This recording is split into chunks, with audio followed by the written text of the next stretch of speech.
And we are go. Hello, fellow mech warriors, Mage Leader here, and welcome to a building stream. So we've got a high-grade Gundam kit by Bandai here. Specifically, we've got Gundam Heavyarms from Gundam Wing, also known as the best Gundam show ever. And if you disagree, you are objectively wrong. So, let's start pulling this stuff out here. So I took the liberty of unwrapping everything ahead of time just because I didn't want all the crackling noises that come with the plastic that this comes in. But we've got this. I may have to go and get a light at some point to put on the table just because we're running out of daylight here. I can raise the blinds a little. That doesn't help much. Oh well, I gave it a try. Alright. Did Mrs. Mage beat the weeb out of me? No, I did that to myself for the most part. It has been a long time since I've actually sat down to watch an anime, mostly because the vast majority of anime is trash. But I did go through a phase in college where I obsessed over Gundam to an unhealthy degree, really. Last night, I built this little guy, which is actually exclusive to Target, of all places. An entry-grade RX-782 America version, which I was surprised at how decent it was. So that's going to hang out around here. So let's get all these runners out of the box here and just dive right into it, shall we? Oops. All the stuff out of the box. There we go.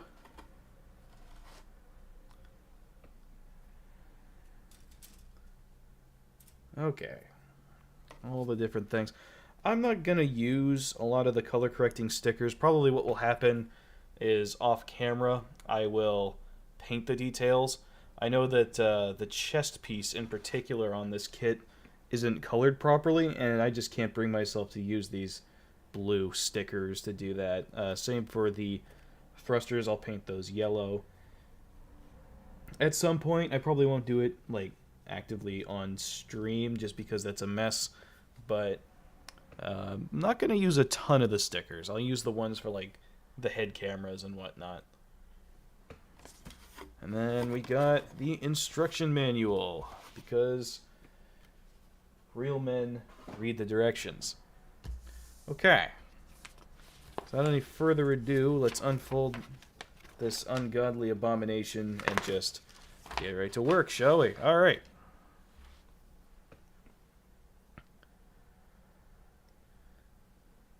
So, I actually do have the high-grade Gundam Samurai. I'm gonna go grab that. I have a frankly embarrassingly large collection of of Gunpla.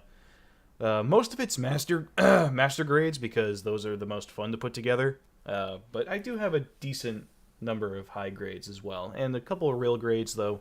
Real grades are trash, so I don't build them as much. I'll go grab that Sandrock though, because that's cool. I'll just go grab that real quick. I'll be right back. Got that in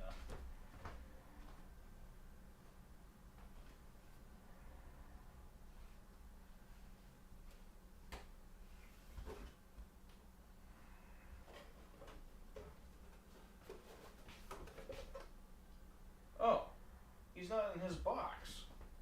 What the hell? Okay, so at some point while cleaning up this dump that I call my home, I apparently lost track of Sandrock. I mean, I've got the box, but that doesn't help me when it's fucking empty. What the hell? Alright. Well, that's unfortunate.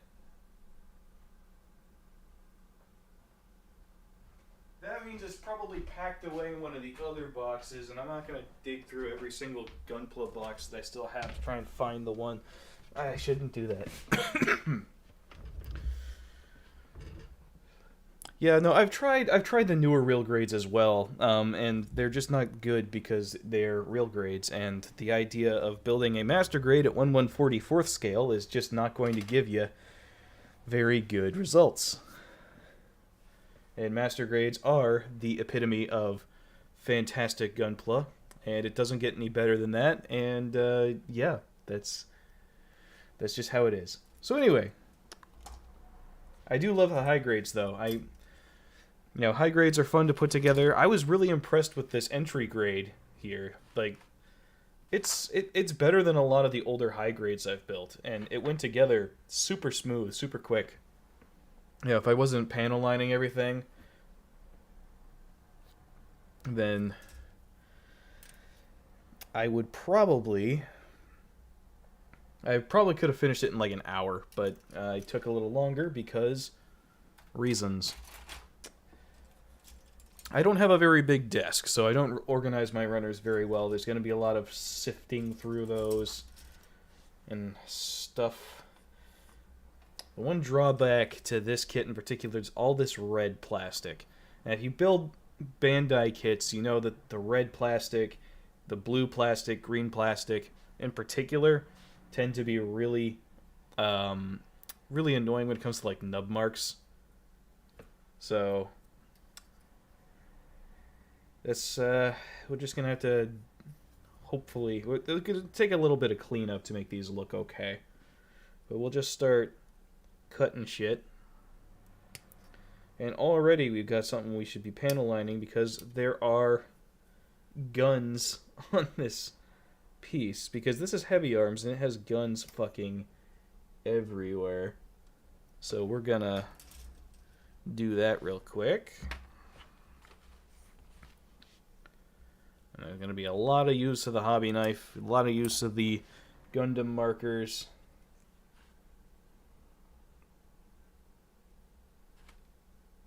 There we go. If done properly, you can get the nubs off without making huge stress marks on the McFucking plastic. You don't want that. And then we got our black Gundam marker here. And just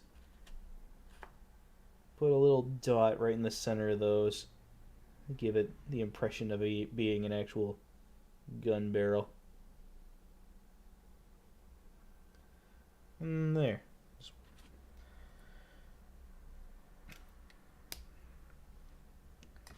Fantastic. Alright, and then next up is polycaps. The polycaps are the only thing that you're allowed to twist off the runner. If you twist off the plastic parts, you are fucking dead to me, because that's not how you do it. It's not how you do it, dumbass.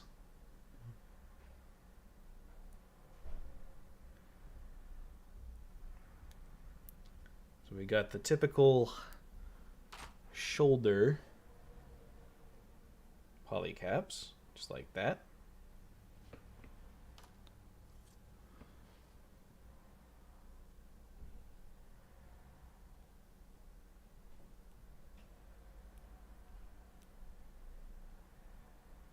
Come on now. There it is. Cool. Just pop that in there. There's going to be a lot of panel lining on this kit because there's a lot of... I've seen pictures of it without the panel lining, and it's actually pretty... it's pretty ugly without it. I'm not going to panel line this part because it's all going to be covered up by the backpack when I get that done. So, we'll keep it simple in that regard.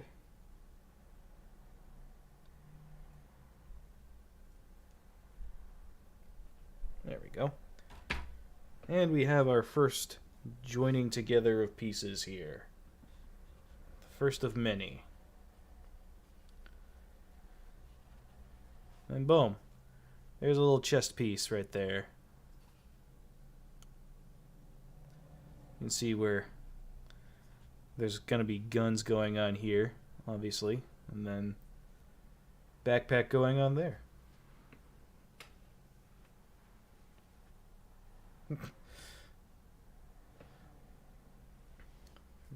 PC meant polycap. Yeah, PC has always meant polycap. So if you haven't ever done panel lining before, order yourself some of these. These fine Gundam markers. These are spectacular. And here's why. You go something simple. I have them in black and gray. I use gray on the white. So you get a part like this, and then you draw a black spot on it like that, and then you just wipe it off with your thumb like it was never even there. So you end up, you just kind of slide it along like that, and then wipe it with your thumb, and then you've got a nice looking panel line.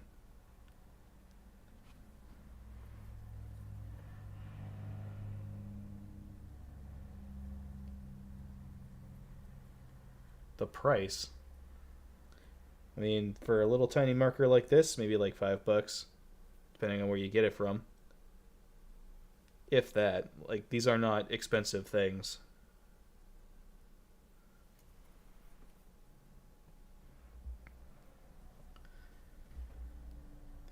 If you can afford a Gunpla kit, you can afford a Gundam marker.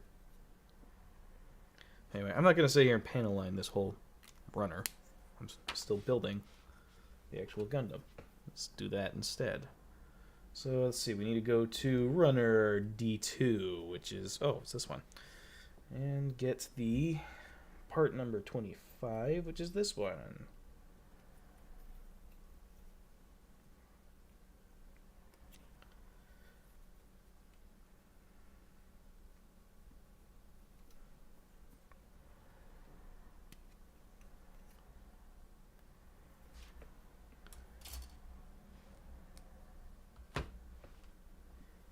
Like I said, if you can afford a Gundam kit, you can afford the marker.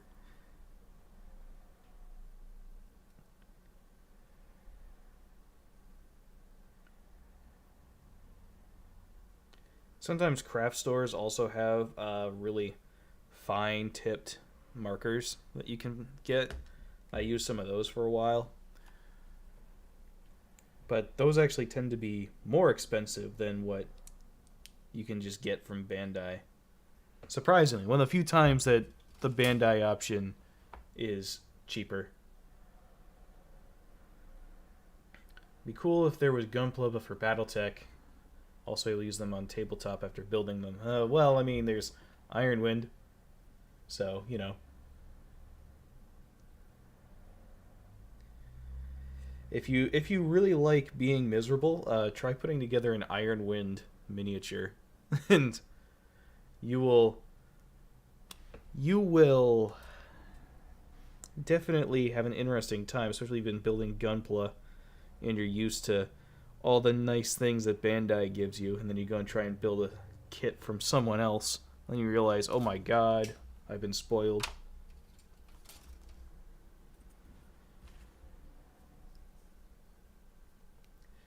Finn, get a job.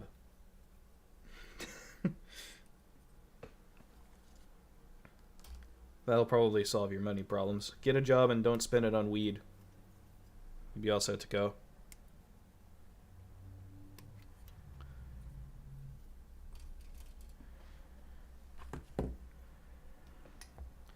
The fun thing about building Iron Wind minis is that you don't get directions. You get a picture. Sometimes a picture of a completely different fucking miniature. That's what you've got to go. Sometimes you don't even have that. Like, you have to go online and try and find the specific one. You just gotta figure that shit out for yourself. It is something else, I gotta tell you. It was a different time. Alright, we got some.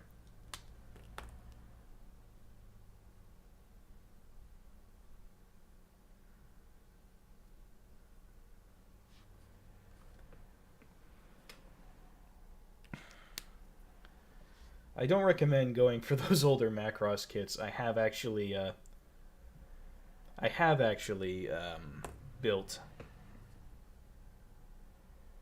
a few of those, and they are messy, to say the least. They need an update. Wing does not suck. You're objectively wrong. Go to hell. Wing is the best Gundam series. Sorry, you're just wrong on that one. Alright, let's see here. 15 is the part we're looking for. There it is. Dogram is great. If you haven't watched it, you should. Old anime, man. Back when anime was actually worth watching. Sometimes, occasionally. Every once in a while.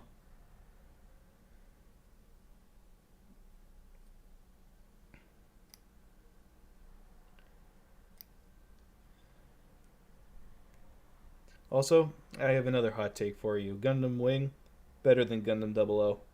Gundam 00 sucks ass. UC is for nerds. UC falls apart after 0079. It just becomes an absolute clusterfuck of ridiculous lore that just keeps adding up on top of itself to the point where no one can keep track of who's doing what anymore. And then finally it all concludes. It was supposed to conclude with Gundam Unicorn, right? Like, that was going to be the big send-off for the Universal Century, and then they just said, fuck it. We actually can't give up on it. We're going to keep fucking going. And so it's still going even now. So Gundam Unicorn is essentially not even worth watching at this point because it's just been retconned to hell.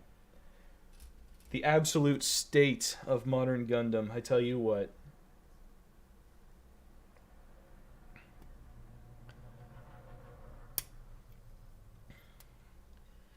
And, like, I liked Gundam Unicorn when it was coming out. I remember that. And, like, I was super deep in UC at the time, and I was enjoying it. And, you know, Unicorn comes out. It's got great visuals, fantastic soundtrack, passable story. I mean, it's not great.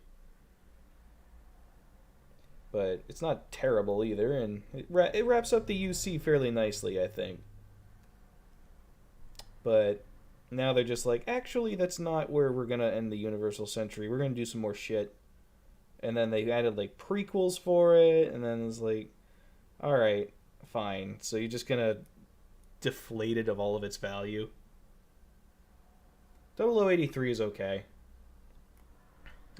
Nina is an absolute whore, though. 100%. What a slut. Let's see. The best of the Gundam OVAs is War in the Pocket, which is pretty cool. That, like, when someone wants to know what Gundam is all about, that's the one that I recommend them to, because it doesn't require any prior knowledge of the show or anything. It doesn't rely super heavily on other series to give it context or meaning. It's got all the major themes that you could go for in a very short, easy to digest story with a big emotional payoff at the end. And I think that's I mean, it's Gundam encapsulated in a 6-episode OVA. That's what I go for.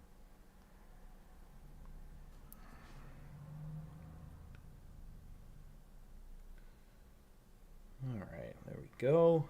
Some more parts on. E113. I think E1, is that one of the gray runners? It's B. Oh god, is it? Oh no, it is. It's... Wait, no, it's not. God, shit, fuck. Is that... Yeah, that's E1. Okay. Yeah, here we go. Here's some good stuff. Yes, the Comfer is one of the highlights of 0080 as well. In fact, the Comfer is my favorite Xeon mobile suit. I think that it's fantastic. And no, I'm not going to play Gundam Evolution because there are no good Gundam games. No one has ever made a good Gundam game. It's just okay. That's not true. There's Gundam versus Next Plus on the PSP, and that is literally the only one that is worth playing. Because Japanese game devs haven't figured out dual analog sticks yet, still. And so they're all like, what if like you controlled the camera by shoving the controller up your ass and praying to the controller gods and hoping to that at some point the camera faces the right fucking direction. What, actually aiming your shots? No, we have a fucking lock-on system in 2020. I was like, I have a better idea. How about you go fuck yourself and you give me control over my fucking machine? But hey, that's Japan. You know, don't trust the player. The player's too stupid. They don't know what they're doing. It's just Japanese game development in a nutshell. Does Mage Squadron have a rival merc company? If they have a rival, it would probably be Clan Wolf's Alpha Galaxy, since they're the forces that garrison Lothan. Though that really dries up when they leave to go do mercenary work. Yes, Scorpio, we know you solve all your problems by shoving stuff up your ass. I know, I was there. It's okay.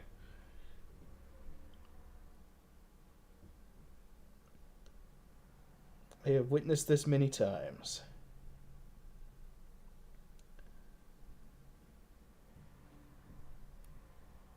Okay. There. Little detail. I'm not going to go crazy with the panel lining inside there because it's so small. Like, you're not really going to see it anyway.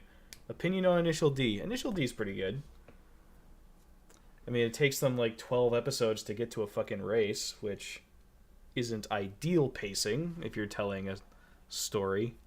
But I can't deny that the storytelling is generally solid enough that it doesn't get boring. Like, you're still invested while watching it. So Initial D is pretty good. I've only seen like the first series though, so I couldn't tell you about the 5 gajillion other series that spun off from it. Mechanical Frog. The fuck's Mechanical Frog? Like Cyber Frog? Like the Ethan Van Sciver thing? I haven't read it, if that's the case. I wish him well with it because I'm a fan of Ethan Van Sciver.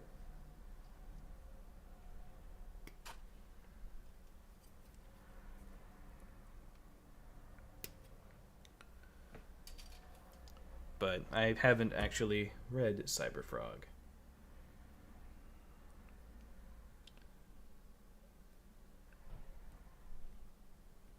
One of the things that strikes me about Initial D in particular is that the animation is so horrendous, even for the time. Like, it's god awful. They clearly put all their budget into the CGI cars, which look okay for the most part, but my god, is it hideous. But in spite of being one of the ugliest fucking things I've ever laid eyes on, it's still engaging and interesting. So, yeah, that just goes to show that presentation is important, but like you can rise above presentation. Also, the soundtrack of Initial D fucking slaps. So, that helps.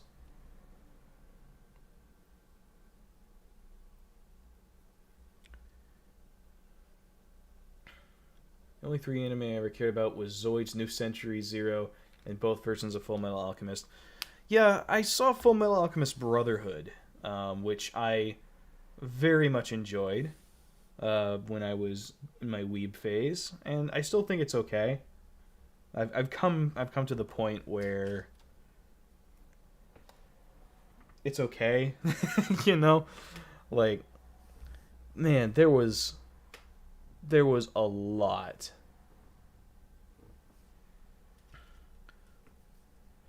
There was a lot to that show, and it got a little convoluted for its own good. So,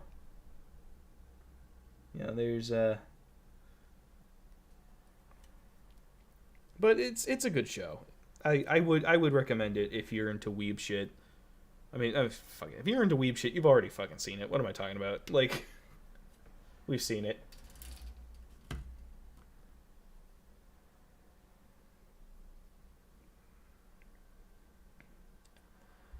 But yeah, I haven't seen a ton of anime recently just because I don't fucking care about it for the most part. The current state of the anime industry is just fucking horrendous.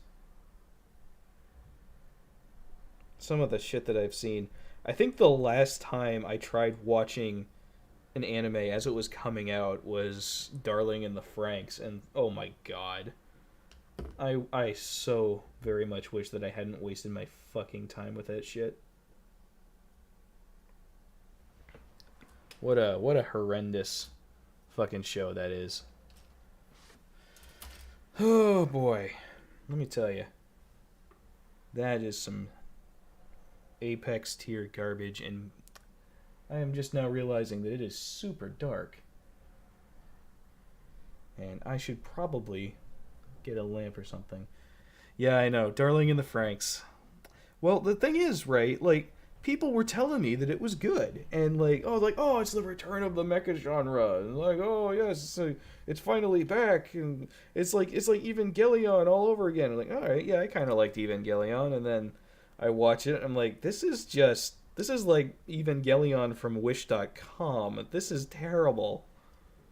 Like, this is Al Noah 0 levels of just horrible. And so I watched it a little bit and I was like, yeah, this is just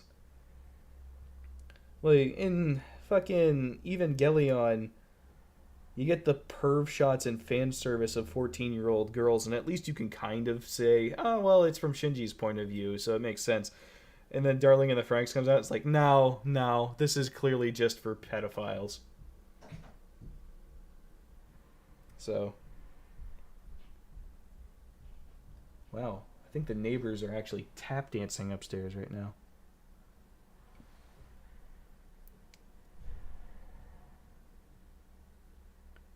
It's only Monday night, people. Calm the fuck down. Everyone's coming home from work, so it's that time of night. Speaking of, Mrs. Mage should be home pretty soon. Can involve her in the discussion. Be fun.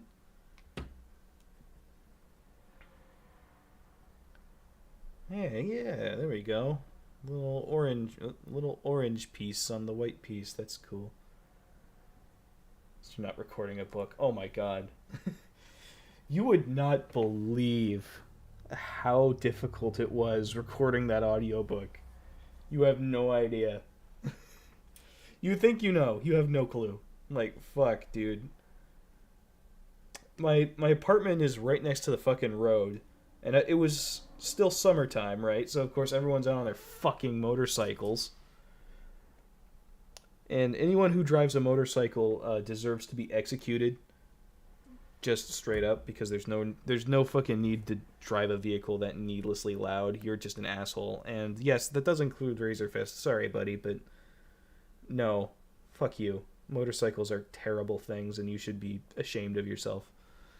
You probably would find that hilarious and then just troll me. But I stand by it. All motorcyclists deserve to die for being just garbage, and not contributing nothing to society but pain and suffering. Okay, so we've got one half of the doors on the chest that swings open to reveal the guns on the inside.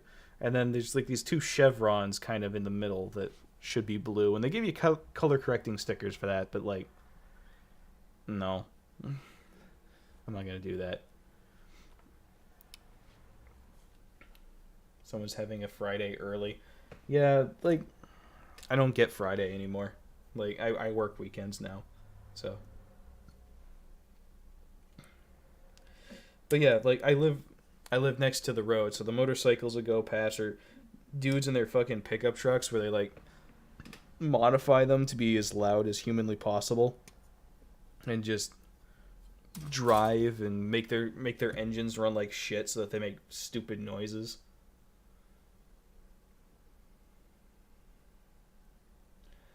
Oh yeah, I'm sure motorcycles are quiet if you put a muffler on it, but nobody fucking does that because you buy a motorcycle because you want something loud. Nobody drives a quiet motorcycle. No, people drive motorcycles purely because they want to show off and compensate for their lack of dick size. That is what motorcycles are. They are compensation devices of the highest order. Drive a normal car like a normal fucking person. God damn. No, I have to be special. I have to be cooler than everyone else. Yeah, everyone thinks you're super cool when you drive by at 10 fucking p.m. when I'm trying to get some sleep before I have to go in at 4 in the morning to work. And you come bulldozing by your fucking engine running at 3 kajillion decibels. Fuck you. I'm cranky tonight. I didn't think I'd be this grumpy. I'm sorry. I had a long day at work. It was a truck delivery day, and so everyone was running around like chickens with their heads cut off. And also, I hate motorcycles. So, you know. Well, Adam, in answer to your question about the Heavyarms, I would argue that it comes from the same place that BattleTech ammo comes from, which is fucking wherever. Whoa, almost dropped the piece. Woo! Oh boy. Cleaning up these tiny little orange bits, man. I am either going to drop this piece or cut my finger with my hobby knife. Those are my two options. Or it'll just go perfectly. Whatever. Fuck it. Whatever. Maybe I'll just prove myself wrong and look like an idiot on the internet. You know, what else is new? Cool. Yeah, I'm sorry. I'm very cranky. I don't mean to be. I'm not trying to be.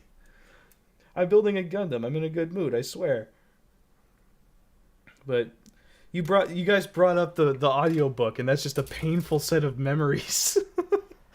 It's, oh my god, the PTSD from that shit. None of the wing mobile suits make sense. It's a good thing they look cool. No Gundam has ever made sense, so let's not even start going down that route. None of the Gundams make sense. They're all stupid as hell. And that is perfectly fine, because Gundam isn't sci-fi, it's science fantasy. And that's fun, and we like it that way. Did I ever tell you that my family has a dog? Well, I assume that you had to be getting laid somehow. I'm sorry, that was mean. I'm sorry. That was very rude of me. Oh my god. I need to go to therapy or some shit. What kind of dog is it, Finn? What breed of dog?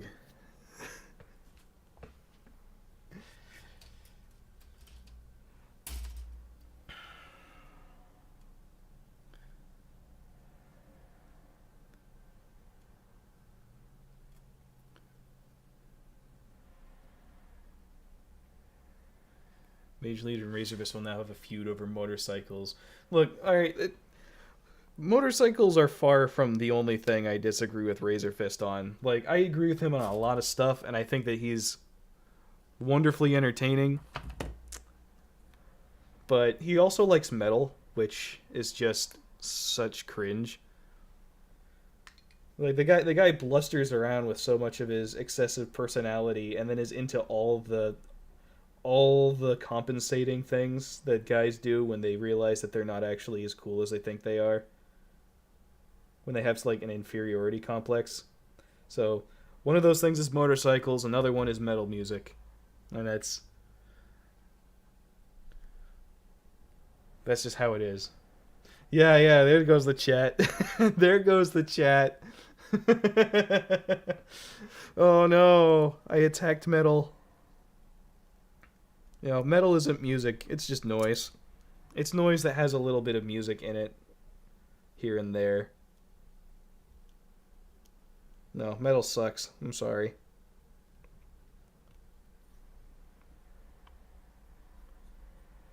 Look, it's just the truth, guys. Metal is ass, and it's not real music. Ask anyone who's taken like even the worst bit, the least bit of music theory, and point them at metal, and they'll be like, yeah, it's weak composition compensated for with volume. Like for real. That's all it is. It's guys who don't know how to compose properly, and to hide that fact, they go and they crank up the volume on their electric guitar so that you don't notice that their writing is shit. And then maybe if you're lucky, they throw some poetry in. So, if you hate metal, why are you using it? Well, it has its uses here and there. When I was growing up watching giant robots and trying to figure out how they work and if I could build one, have you seen the Warhammer LAM? Yeah. LAMs. One of my most notorious videos is my Phoenix Hawk one, which I did super early on when I still didn't really have a grasp on what I wanted the channel to be. And I basically spent, rather than talk about the Phoenix Hawk, I spent the whole video ranting about how stupid LAMs are. And, like, oh god. I have to remake that video at some point, because, like, a lot of the lore that I got wrong, which is just embarrassing. And so, like, I might actually pull it just because it's such a bad video. But anyway, that's besides the point. LAMs are still dumb, and I don't like them. Which might surprise some people, because I really like Macross. But again, Macross is really more science fantasy than science fiction, though it's closer to science fiction than Gundam is. But like you do have to like hand wave the idea of flying mechs in order to appreciate Macross, because it doesn't make any fucking sense at all. Even within like the confines of Macross's universe, they just wouldn't fucking work. So yeah, I need to remake the Phoenix Hawk video because I got the lore wrong, and I wasn't actually talking about the Phoenix Hawk, and I think I was still trying to do like opening skits back then, which was just very, very, very cringe, and I'm glad that I dropped that early on, because yikes, that was bad. God, my early videos are such trash. I mean, my current videos are also kind of trash, but like, no, they're better. I'm getting better. I still haven't figured out how to unlock the aspect ratio on JPEG so I can zoom into them properly, but yeah, it's okay. It's fine. It's fine. Everything's fine. I totally know how to use my video editing software. I'm not a fraud. I swear. Oh, God.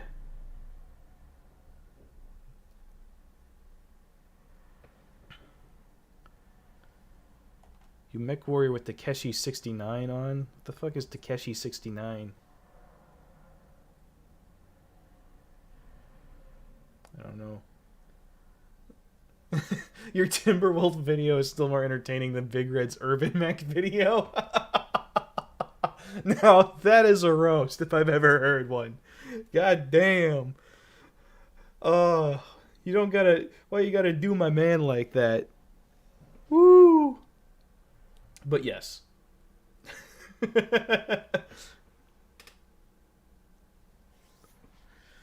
Oh boy. Yeah, no, Finn. One of the things you learn when you watch me enough is that I actually despise myself, and I will take every opportunity to dunk on myself, because that is how I keep myself humble? Question mark? I don't know. It's just, I'm a weirdo like that.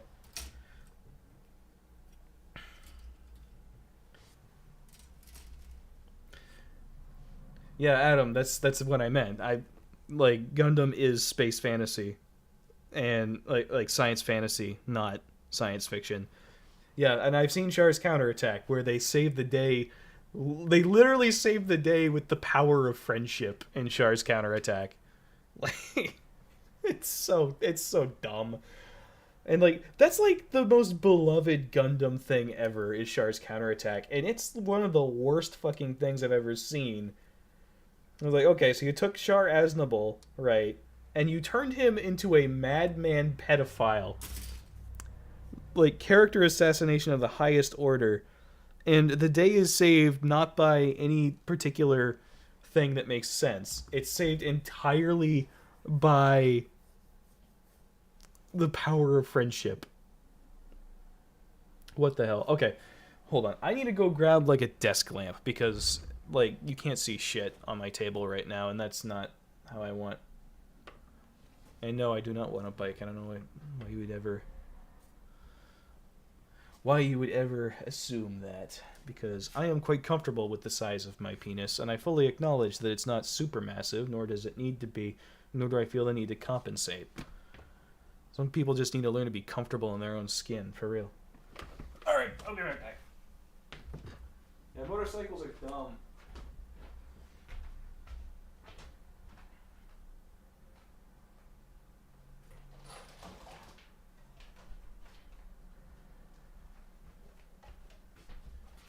Oh god. Okay, so my power strip is completely filled with stuff. And I don't have enough cord to get to the other outlet. So now we play the game of which of these things is safe to unplug. which of these items on my power strip can I unplug without prematurely ending the stream? Oh no! How am I gonna do this? Oh no. Oh no.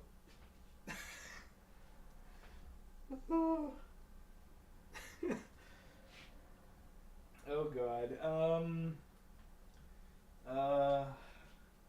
I think that's the lamp cable actually. I don't think that's, is it?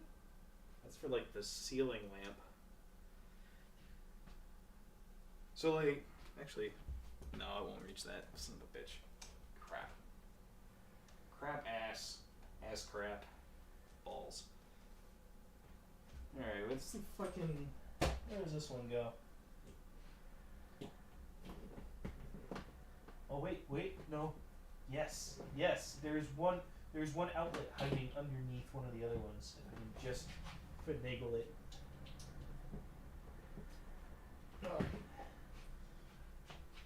Oh. Let there be light, motherfuckers. Oh, we're cooking with gas now. We are overexposed because of the whiteness of the instruction manual. Cool. There we go. We can lower the brightness setting on that. Look at that. That is so much better. No, I can't trace the wires back. All right, it's not that simple. They run behind like 5 different pieces of furniture. It's an absolute Christian class dipshit. Hey, look, all right. Just because I'm a Christian doesn't mean you gotta dunk on me like that, all right? Christianity is based. All right, let's see. So now I gotta put the little tiny stickers on. This is the true test of a Gunpla builder skill. Can you put the fucking eye sticker on straight? It's always so tiny, has very little adhesive on it, and sometimes it hangs off the edge of the part itself, and so there's not a whole lot actually gripping. So I like to take the hobby knife and cut my fucking finger with it. I love doing that. Ow, motherfucker. All right, cool. I guess I've done that tonight. Very nice. Thanks, Obama. I blame Obama. I don't know. There we go. And then you just kind of slide it off. I did that beneath the chat window specifically so you couldn't see me do it. But yeah, you can see it's on the blade of the knife there. Industrial power socket extender. What? No, don't buy me things. Spend your money on yourself. I don't need your shit. I am perfectly happy and content. Buy yourself stuff. Don't waste your money on some dude on the internet like I do. Don't be like me.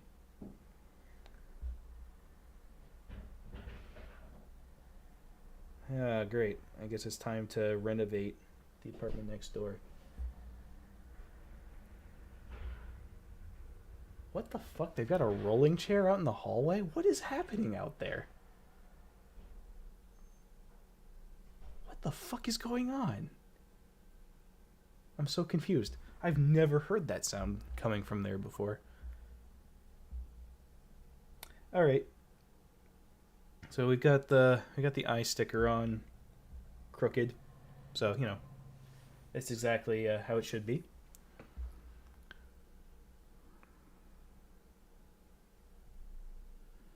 Okay. Cool. Eye sticker. And then we want the face, I guess. D1. That's the other.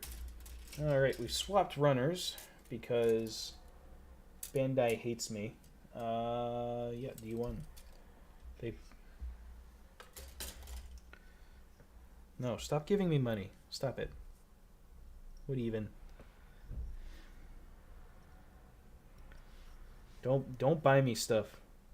People buy me stuff sometimes and it makes me uncomfortable. It's like I have to pay you back now. I owe you because I never deserved to this thing in the first place. So don't do that.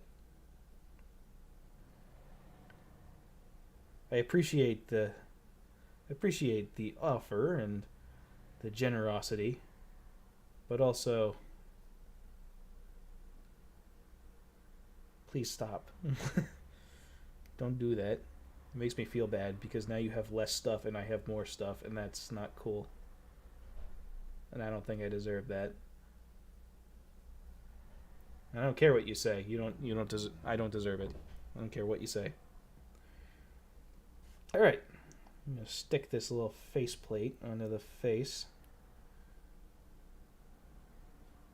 And then we're going to just ignore the sculpted detail on it because that's okay. And you can do things like that. Gunpla is freedom, so make a really shitty one. And hope nobody notices.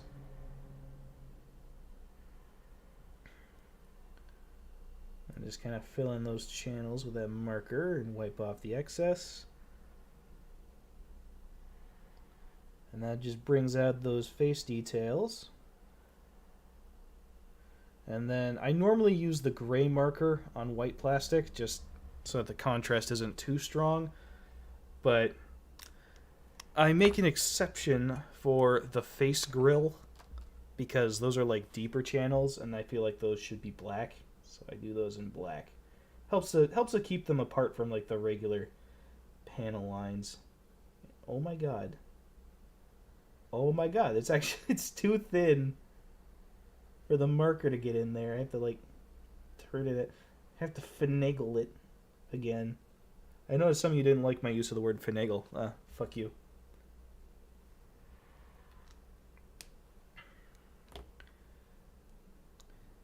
Your bait isn't gonna work, Gundam. I don't care if you want to dunk on Rosselhog because the writers have been doing it for decades.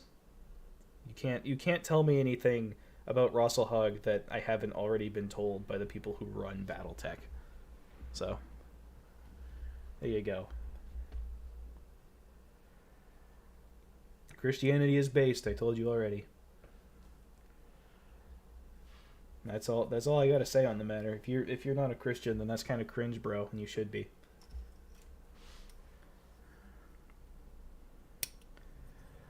Thinking that the universe created itself and shit, that's pretty cringe. Life is meaningless and you have no purpose in the world, that's even worse. Lame.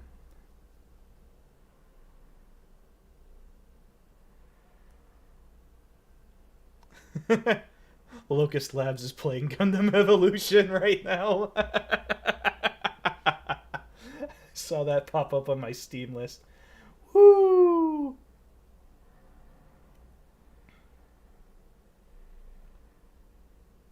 Just don't be Catholic. I agree. Don't be Catholic. Catholic is cringe. No, sir. I am a Baptist. And proud of it.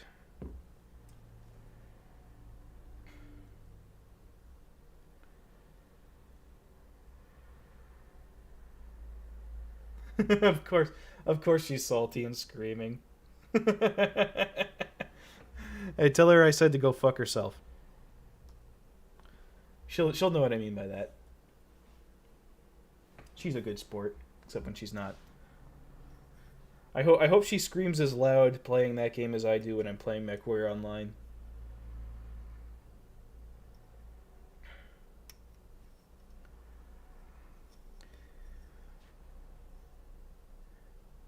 Next time Locust wants to give me some shit for me being down on MechWarrior Online, I'm going to let her know that she screams like a little bitch while playing Gundam Evolution. That'll put her in her fucking place.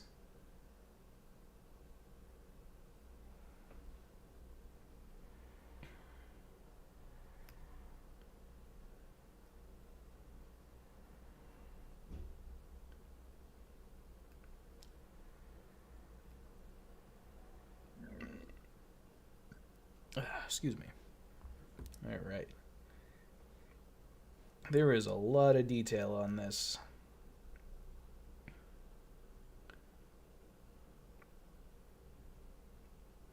Yeah. The eyes even got straightened out. Can kind of see it.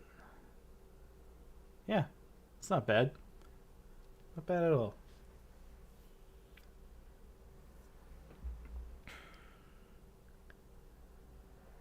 She's chasing me away, raging, saying she's gonna 1v1 you.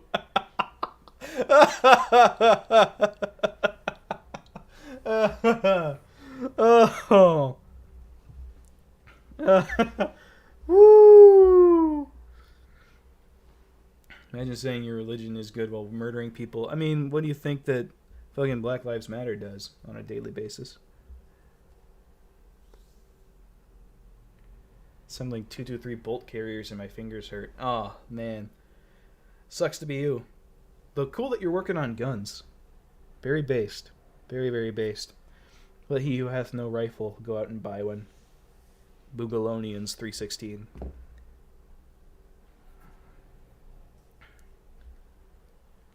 Alright. Now for some panel lining.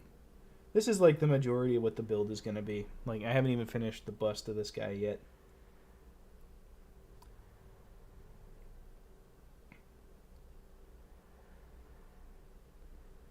But there's the detail on it is fairly subtle from what I've seen, so you kind of have to panel line to really get the most out of this kit. That's the way a lot of high grades are. Like, they go from being silly little toy looking things, and then when you panel line it, it just transforms into something way better.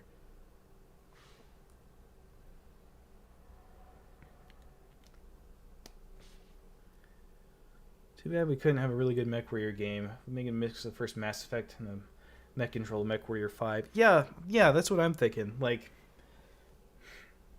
that kind of world exploration. I typically refer to games like Greedfall as a model for that sort of game, because Greedfall is fucking excellent. And the thing is, like, I love Greedfall specifically because it plays the way that you remember BioWare games playing. Because BioWare's games don't actually play the way you think they do.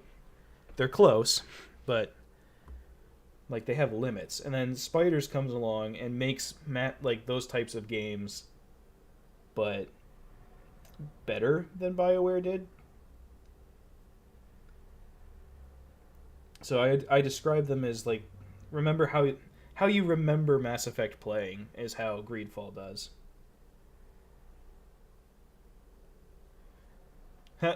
Hey, Locust. No. Maybe when you stop screaming at your game, then you can start you can be decent enough to challenge me. Let me tell you. Yeah, that's a privilege. You got to earn that shit.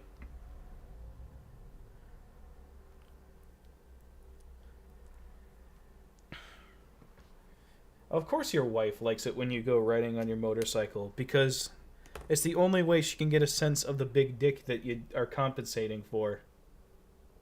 It's like she's not getting it anywhere else, but at least there she can pretend that you've got one, just like you're pretending that you got one when you're riding it. Bruh. Of course she likes riding it.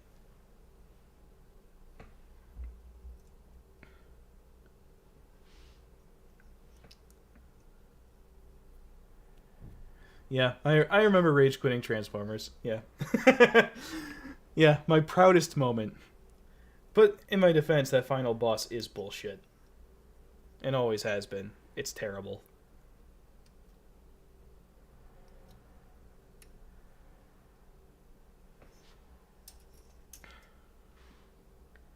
It's a 20K vibrator. Yeah, exactly. She has an excuse, you don't.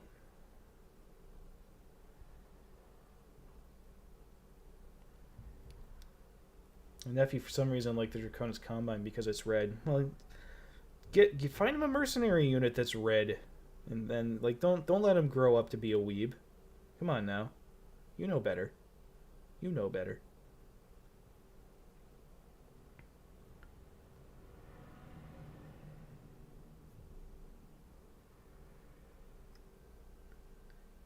All right. All right, genius. Now that you've cut out this piece, which side of the face does it go on? You dumb fuck. 9 goes on the left. Okay. Then that's where it's going.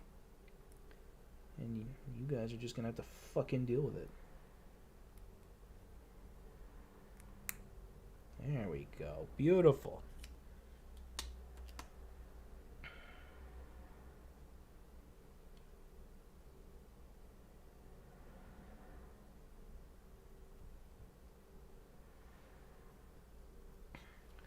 My younger brother likes that Free Worlds League. Is something wrong with him? I mean, it depends. Is he a lazy little shit who likes standing by and doing nothing? Then the Free Worlds League is fucking perfect for him.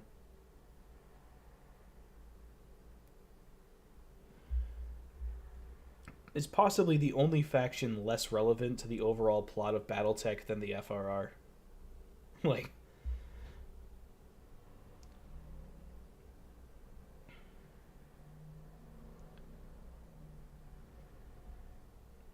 I don't really get the appeal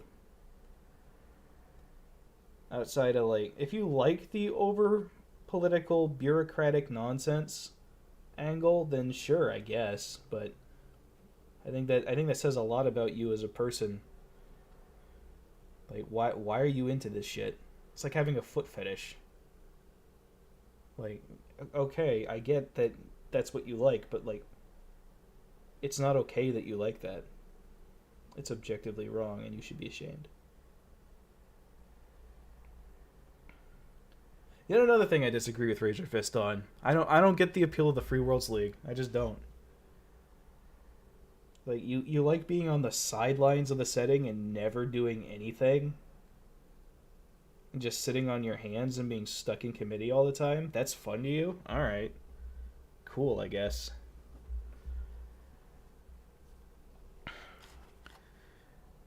God damn, I need to tone this down. I'm so fucking cranky tonight. Oh my god. I forgot the fucking sticker. This is how I'm doing. Mage Leader, how you doing? I forgot the fucking sticker. That's how I'm doing. Let me tell you. I'm a dumbass. Can't remember my fucking stickers.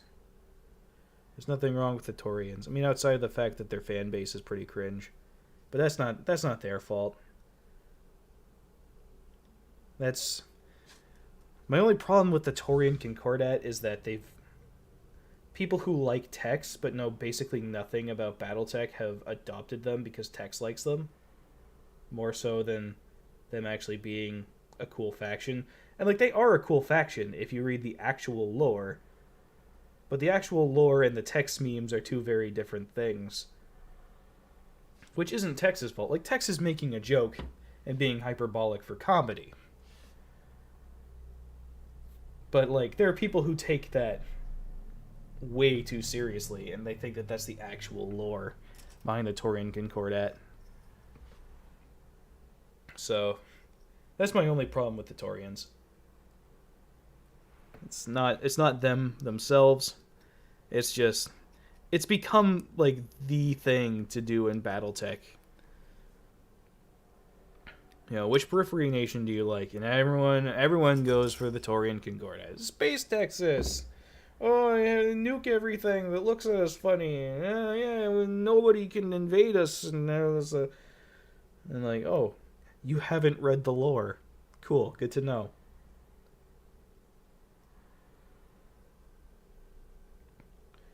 And like some of that stuff is based on truth, but like there's obviously a lot more nuance to the Taurians than just Space Texas, which is a very reductive and simplistic way of looking at it that I think cheapens what's actually cool about them. Because, you know, depending on who you are, your opinion on what Texas is may be less than positive. I'm not saying that I'm one of those people, but I'm one of those people.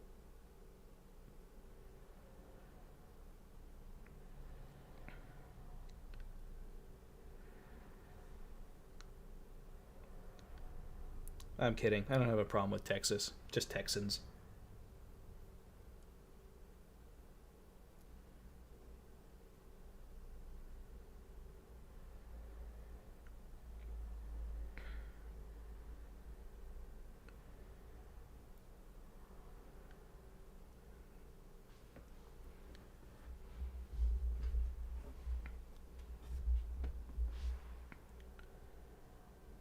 Alright, let's see. This is very delicate. The head sculpt is always one of the trickier parts of the build. Because there's so many little bits. And it's the part that you look at the most. So you gotta get it right.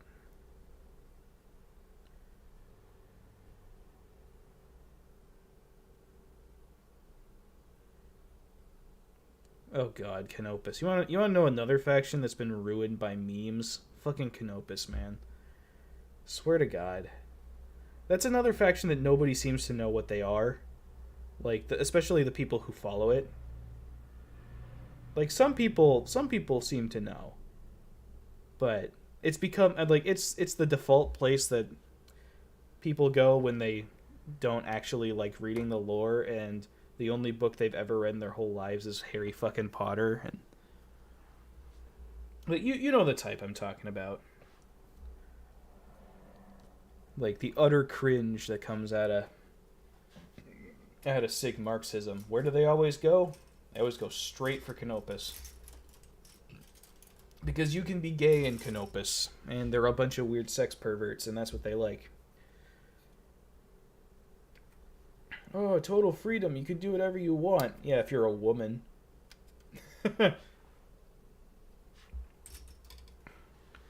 Clan Wolverine is dead and should stay dead. That's my answer to that, Desert Dragon.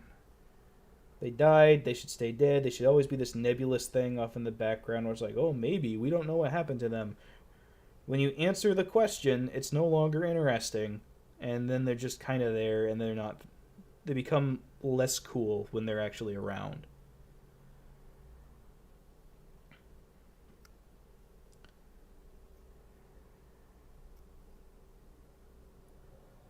Okay, I overdid it on that cleanup a little bit, but that's okay.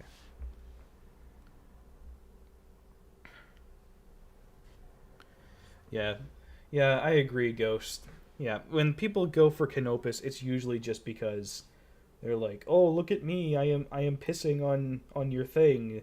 Doesn't that make you angry? Aren't you triggered? Ha ha ha!" And then you're just like, whatever. Oh, look at me. I like the worst faction in the game. Ha ha ha ha. Cool. Where's your mechs? I'm gonna table you because you don't know how to play the game. Oh, you don't actually want to play? You just wanted to own people? Alright, cool. And then they go into the forums and they bitch and they whine, and then they whine loud enough that the companies start actually forming policy around their bullshit, and then the Rommel tank gets removed. You know, stuff like that. The cycle never ends. Oh god, another Space America. The Free Worlds League has almost nothing in common with the United States other than the bureaucracy. That's literally like the only thing they have in common. It's not fucking Space America. It's more like the Holy Roman Empire, which is not something you ever want to be compared to.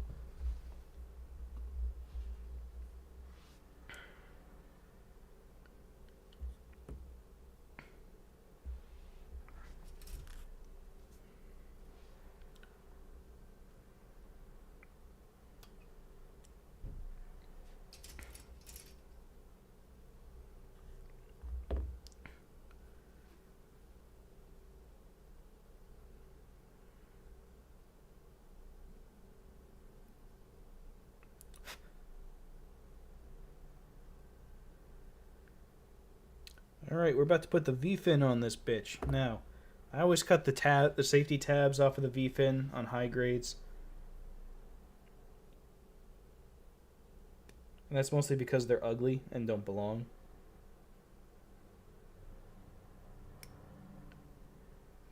Boom, simple as. And then you clean them up a little bit.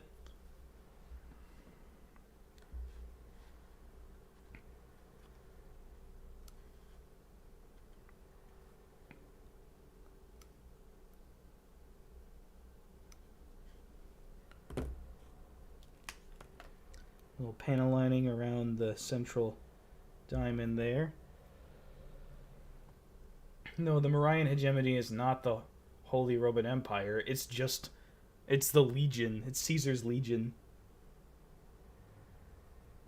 The Marian hegemony has basically nothing in common with the Holy Roman Empire.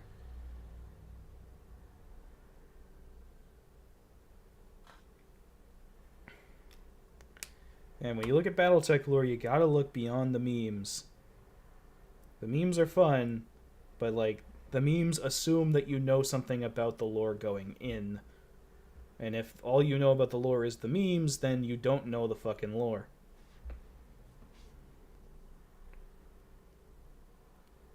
There we go. And look at that. That is beautiful. Yep. And that's what the first hour of building a Gundam gets you.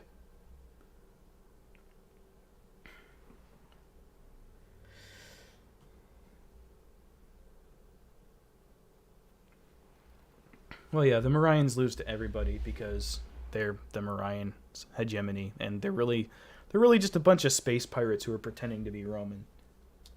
So, you know, Caesar's Legion.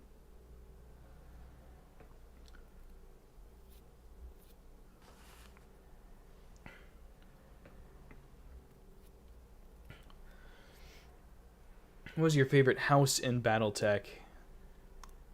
Well, I don't really consider Rasselhug to be a house because they're not really like a royal family or anything. My favorite of the great houses is probably Steiner. There's just something. I mean, they're comedic, obviously, but they're also really interesting in how they just eat the cost of everything that they do. It's a very different sort of culture that they have.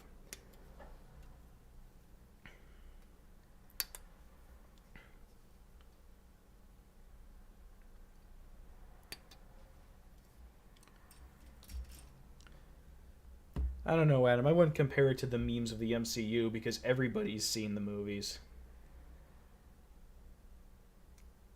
People don't come into the MCU and then pretend that they've watched the movies. Everybody saw the movies when they came out. They're like the highest grossing movies out there.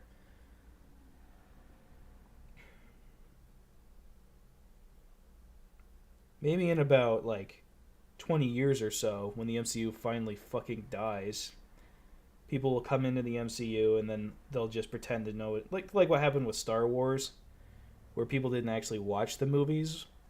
They just said that they did and then pretended to be fans of it. That'll happen to the MCU at some point. But currently, like, these movies all came out when we were kids. We all watched them. Like, there was no escaping it. There's nobody pretending to be someone who's watched the MCU movies, because everyone fucking saw them. Yeah, anyone with sense has stopped watching the MCU. Like, there's no value to it. I mean, like, you could argue that there never really was any value to it, but like, it at least was competent. Like, it would give you good movies. But it hasn't done that in a very, very long time.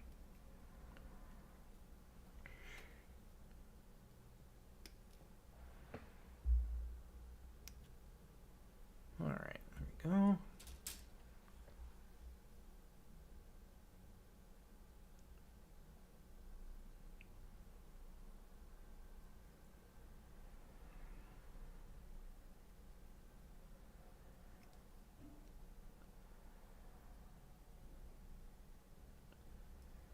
Missiles. Missiles for inside the shoulder. That's what we're doing. It's a meme of House Steiner being Space Germany, or is that just a meme? I mean, they are, in the sense that they're Germanic and they speak German. But yes, like Stryker just said, a Steiner Scout Lance is the textbook example of people buying into the meme instead of actually understanding the setting. So, like, it's based on a little bit of truth, because Steiner does tend to do silly things like that. But at the same time, like, Steiner invented the light mech. The Commando is a Lyran battle mech. Like, it's fucking...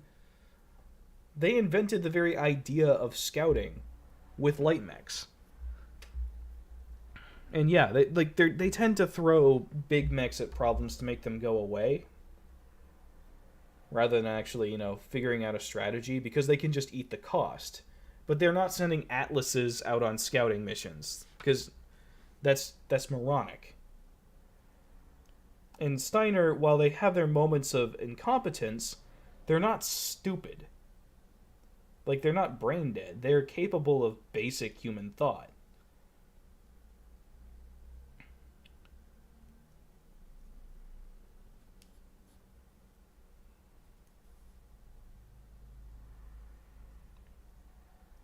There we go. That polycap is a little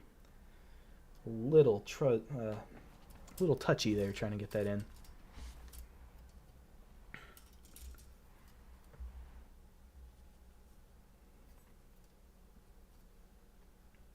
The thing I like about Steiner is their sort of,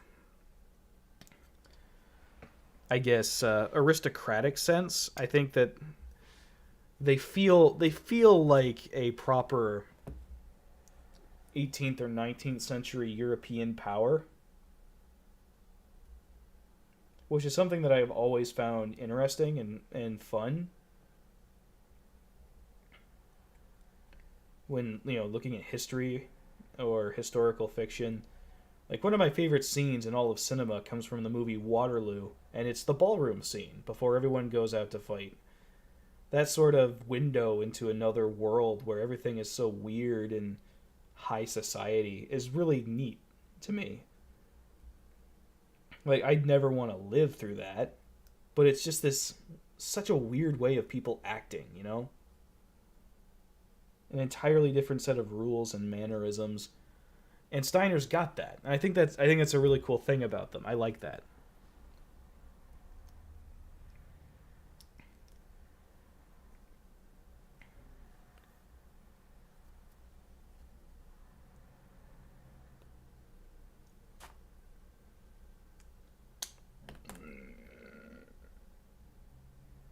Also, if you haven't seen Waterloo, watch Waterloo. It's fucking great.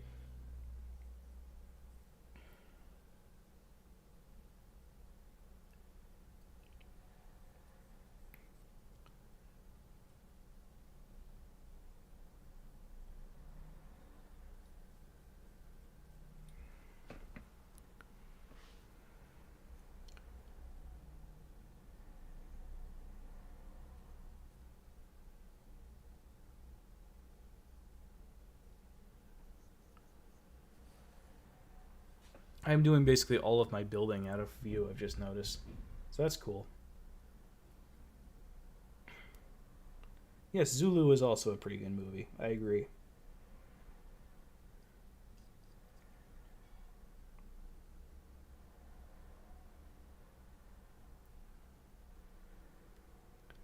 I love the bit in that movie where they lock the missionary in like the outhouse and like the officer comes up, like he's in there ranting and raving about how they're all going to die and they're all being judged for their sins and whatnot.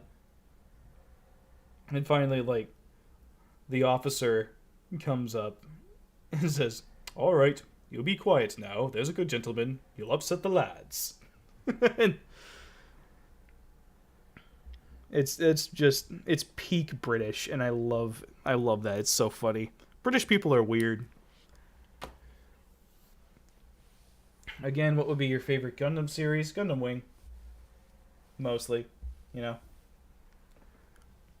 I like a lot of Gundam series, but the one that I enjoy the most, the one I go back to the most, is Gundam Wing, just because it's so over the top and ridiculous.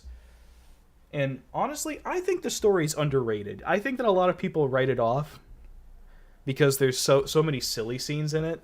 But when you actually take a look at it, I think it's actually a pretty good story. So, I like Gundam Wing, and it's way better than Double O. Double O sucks dick. Double O is the single most overrated Gundam show by a lot. That show is terrible. It's a fucking light show is all it is. There's nothing of value to it. It's just, oh look, pretty colors. Don't think about how bad our story is. Just look at the pretty lasers everywhere.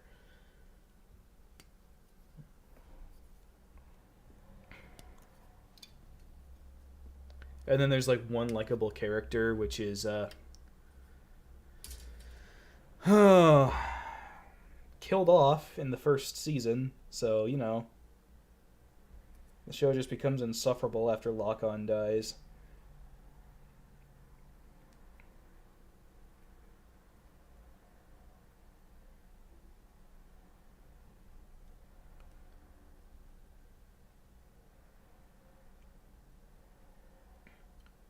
When was the last time you actually saw Wing? I think about a year ago.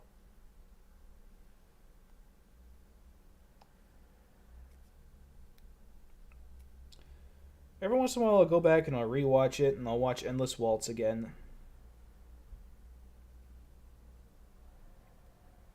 Like how he says that, like I don't I don't adequately remember Gundam Wing. Like, oh, if you watched it through a modern lens, you wouldn't like it as much. Fuck you. Fuck you. I like what I like. I know what I like. And yeah, I stand by that. Fuck you.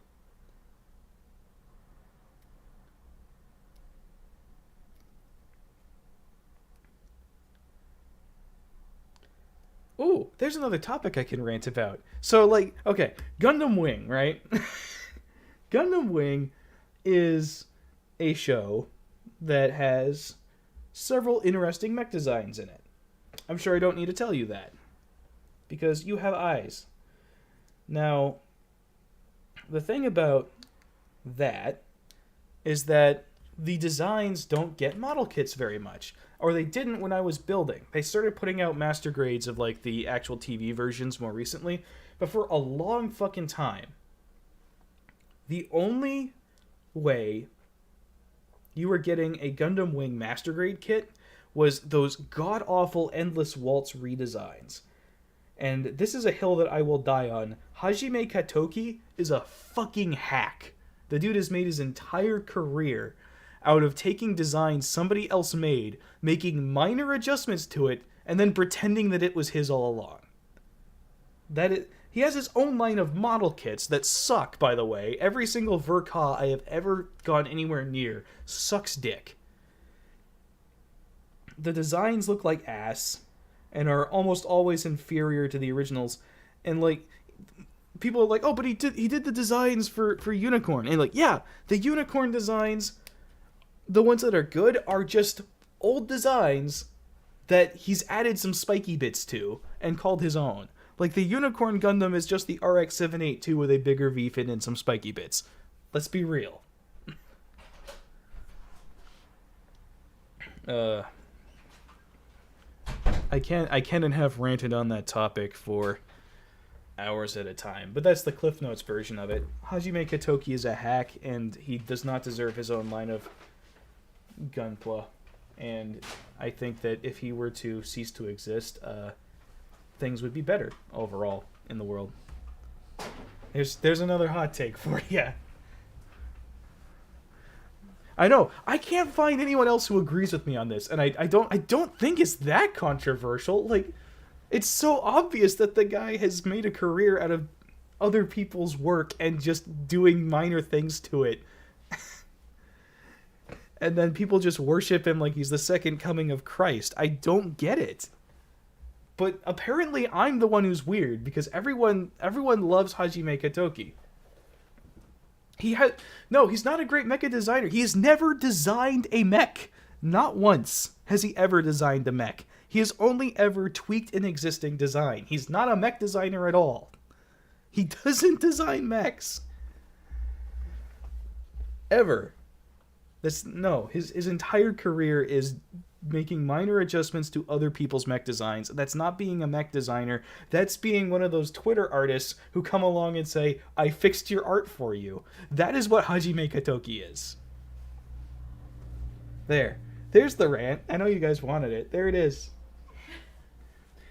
Mrs. Mage is home. Hello, babe. How are you doing? Oh, I'm doing pretty good. Alright.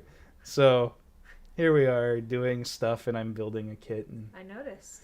yeah, it's been basically this for the past hour or so. Oh, good for you. Thanks. Is that the one you're working on, or is that? No, that's the one I did last night. Oh, okay. Yeah, he's just chilling in the corner. Oh. Yeah. No, this is the one I'm working on. Ah. Yeah, there you go. I see.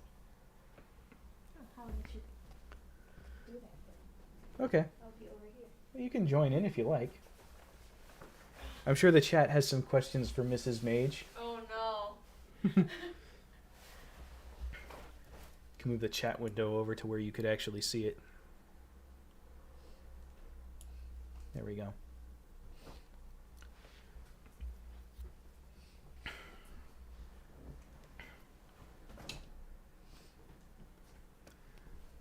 All right. Now, where was I? E1 Part 3. That's this runner. I could panel line the inside of this vent, but I'm not gonna, because it's on the underside of the shoulder and you're never gonna look at it, so fuck it. Just a waste of time, really.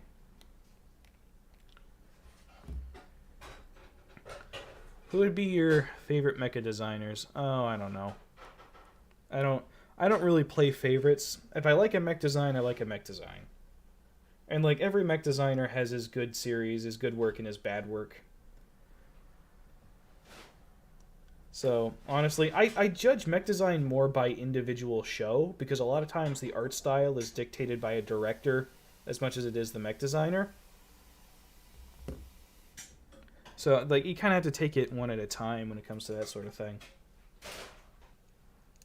But I know that Hajime Katoki sucks ass.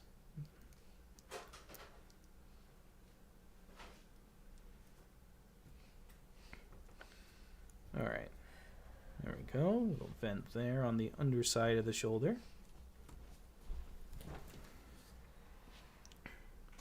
Shoji Kawamori does tend to have pretty good work. Makoto Kobayashi, yeah. And Okawara, yeah. Though, like, oh shit. When did that happen? You need first aid, my love. No, it's scabbed up, but I cut myself apparently. Oh no, I'm gonna get censored on YouTube. I showed blood and gore. Okay, sorry about the mess. I threw all the plastic over there so that they wouldn't hear it crackling on stream. Like, you know, like they just did. Yeah. Yeah. Mm-hmm. Okay. How'd that work out for you? Well, it was working great up until a point. That's what you get for putting stuff on my couch. Hey, look, okay, I'm sorry. I do love you, though. love you too. Okay. Here, at least we got that out of the way. The chat will tell you I am in a mood tonight. Oh. In your opinion, who's the best zombie? Dozel. Dozel zombie by far. Like that. Is that even a question? Of course it's Dozel. Come on now. Who doesn't think that Dozel is the best zombie? I would like to meet this person and then execute them so that the world is a better place.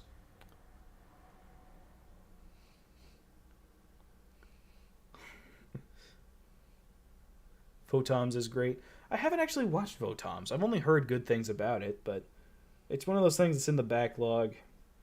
Problem is, whenever I watch an anime, my YouTube feed fills up with fucking recommended clips from fucking Rosario Vampire or whatever.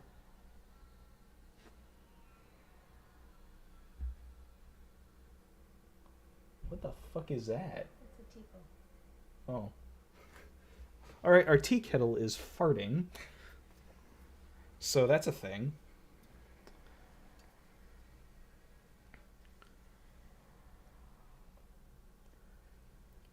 Yeah, I do really like F91. F91 is a really tragic story for me because like that had potential. Like that could have been good. But it wasn't because studio meddling and shit. It makes me sad. I think what's there is interesting. It's not executed very well because of the circumstances surrounding it, but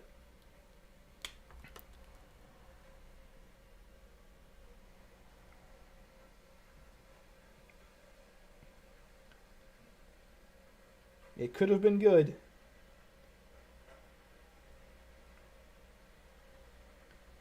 It had potential. So sad. Alright, so we've got a shoulder. And that opens up to reveal the missiles inside. So that's cool. You're doing great.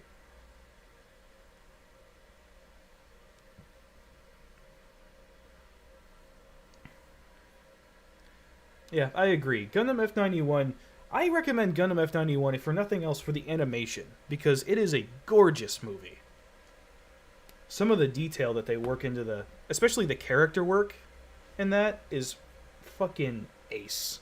Like, that's just good shit. It's worth watching just for that. So if you take it as like a visual spectacle, you know, like Gundam 00 or G-Reco, then it's great. Unlike G-Reco, which is not great. It's shit. Which I know is not a hot take. Like, that's probably the most uncontroversial thing I've said on this stream. Char's counterattack sucks. No, I'm sorry. I've been on... You might have missed it when I was ranting earlier, but Char's counterattack is terrible, and nobody should like it, because I am objectively correct in all my opinions. But also because it character assassinates Char Aznable, and saves the day with the power of friendship, which is cringe as fuck.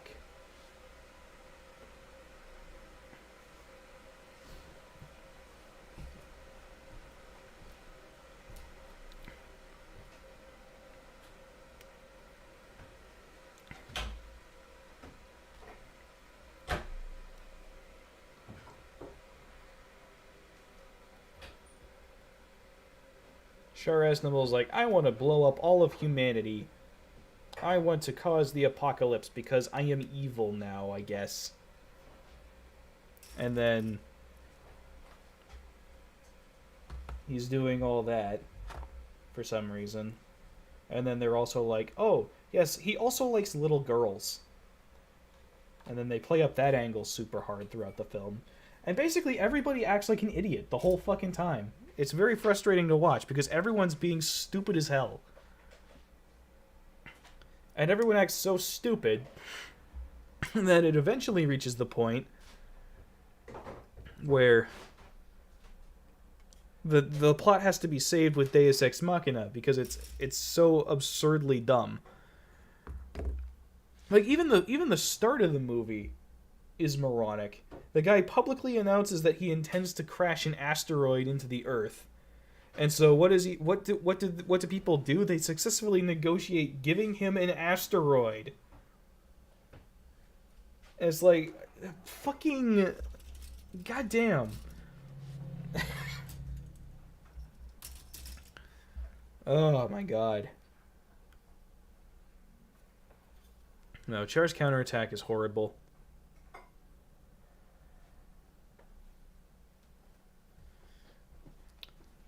No, Char's counterattack only makes sense if you read extended media, which is a poor excuse. And I think it's very out of character because I don't think he was as invested in Camille as people think he was. Not to the point where he would want to kill all of humanity out of it. It's just stupid. It's just dumbness.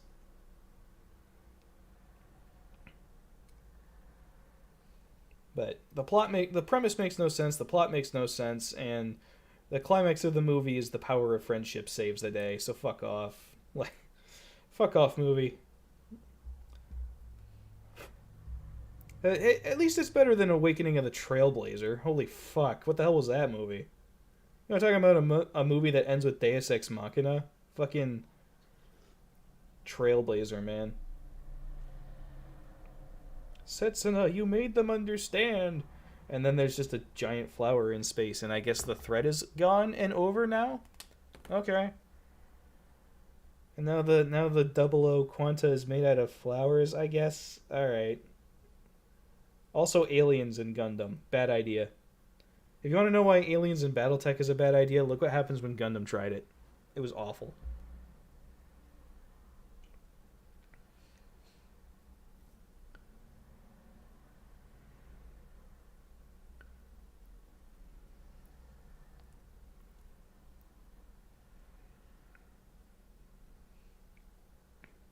There are very few. The only good Gundam movies are the ones that are compilations of like episodes from the shows. So like the original trilogy of Gundam films, where they basically took the story of the show and made it better by cutting out all the stupid shit.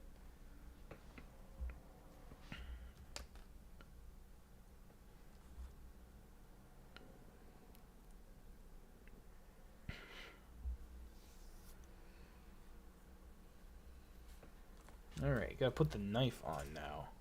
Knife on the arm. Hell yeah.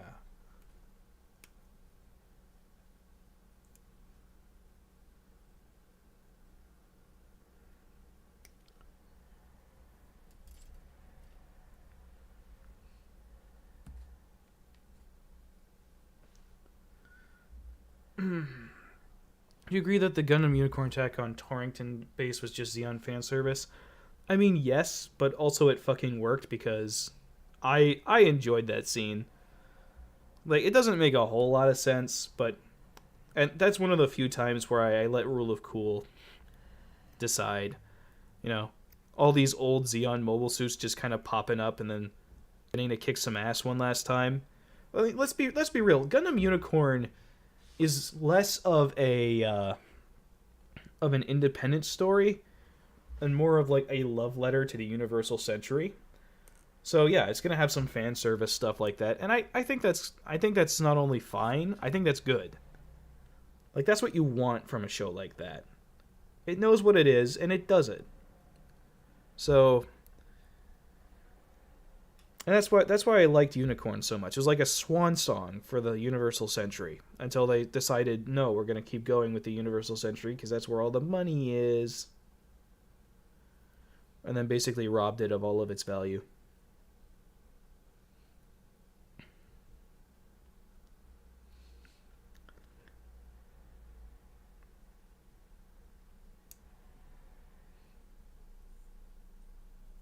There we go. What do you have? A knife! No!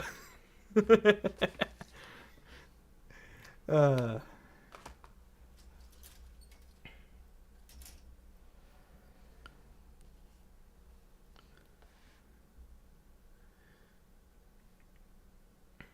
Yeah, I don't think the story in Unicorn is particularly strong. I think it's good enough. I was happy with the way it ended. I think that it's a fitting conclusion for the Universal Century overall. But the real Gundam Unicorn was the mobile suits we referenced along the way.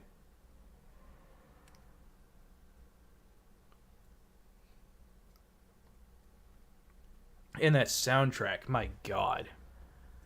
The soundtrack in Unicorn is fucking sublime.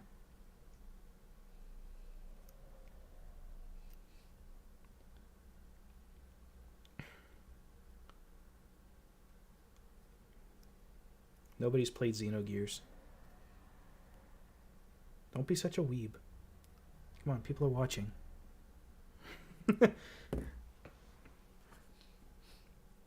I only barely even know what Xenogears is. You're lucky that I recognize the name.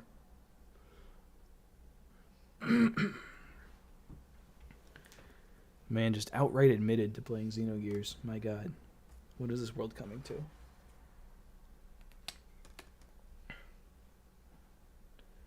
Yo, did Scorpia drop out of the chat? Somebody find that bitch and tell her to get her cowardly ass back in here.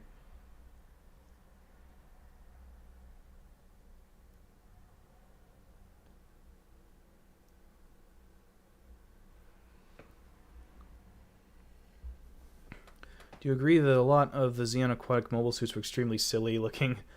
Yes, absolutely. Like, dude, the Xeon suits in the original Mobile Suit Gundam range from okay to oh my god. And I think unintentionally adorable. Like the fucking act guy, dude. God damn, the act guy. Like, I should hate it. I really should, but I just can't. It's too cute. Thing's fucking adorable. Like, it's cute enough that they made a line of teddy bear model kits out of it when they realized what a gold mine they were sitting on top of.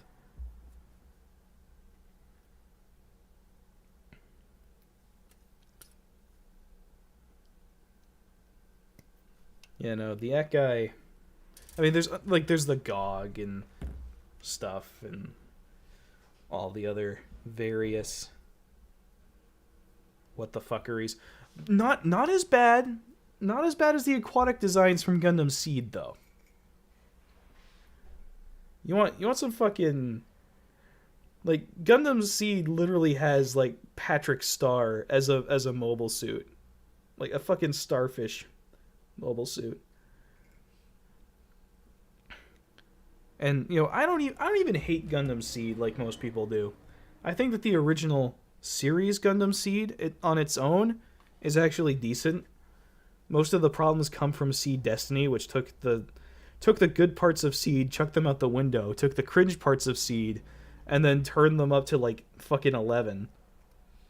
And I think that most people, when they say that they hate Gundam Seed, most of what they reference actually comes from Destiny.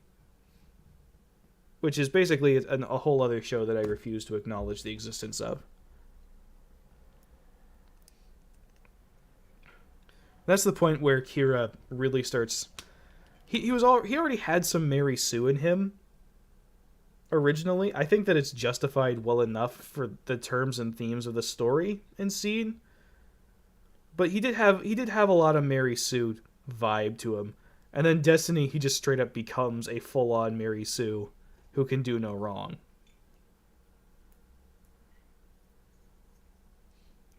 Because at least in Seed, right, he'd do something fucked up, people would call him on it, and then he'd realize it was fucked up and change. But he goes through a really dark patch there for a bit. But...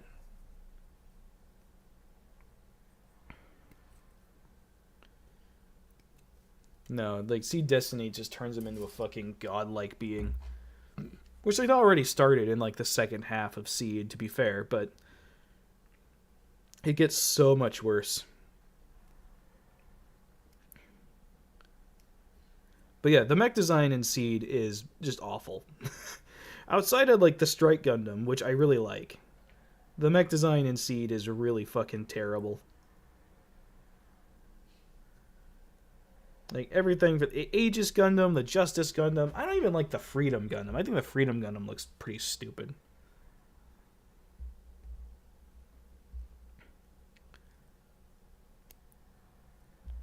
So, I like the Strike, and that's about as far as I go when it comes to Seed's mobile suits, because they're just ugly as sin. Alright, we have an arm. Look at that. Cool. Alright, let's give this man some hands.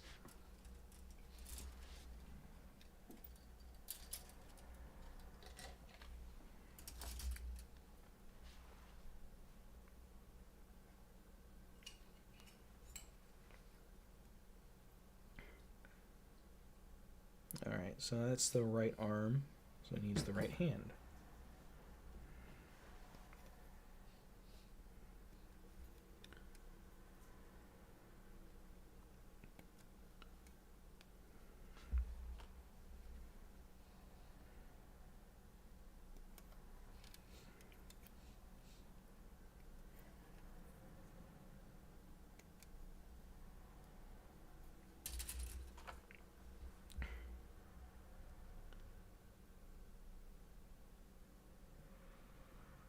Freedom is basically Kunio Okawara reference, his best mecha design in F91. It doesn't have a lot in common with F91 outside of like the hip guns.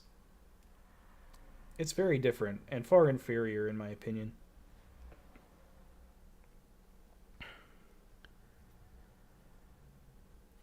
Now see, I actually liked Build Fighters. I thought Build Fighters was a really fun little show. It was charming, it was cute. The problem with Build Fighters was that they kept making more of them. And it's like, it was fun the first time, and then you guys just won't fucking stop. And so, like, there was Build Fighters Try, which wasn't very good. And then, like, there was Build Battlelog or whatever, and fucking Build Divers. And finally I was just like, fucking... Come on now. Just over and over and over again.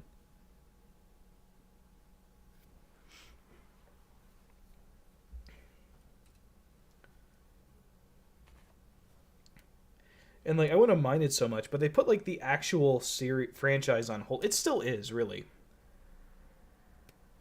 Like, they just didn't make a proper new series for a long time, and there was just more and more and more fucking build series over and over from Sunrise. And it's like, guys, we are dying for good mecha right now. Can we fucking please get anything?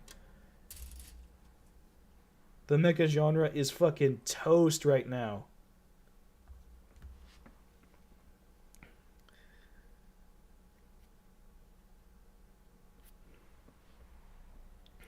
I haven't watched Witch from Mercury yet. I don't have the courage. The absolute state of modern anime, man. I can't bring myself to do it. I have been scarred too many times. Like, I didn't even watch Edge Runners at first. Like, I watched an episode or two of it and was just like, I hate this, and then stopped watching. Like, I don't like anime anymore. There's so much cringe that comes out of Japan that I just can't deal with.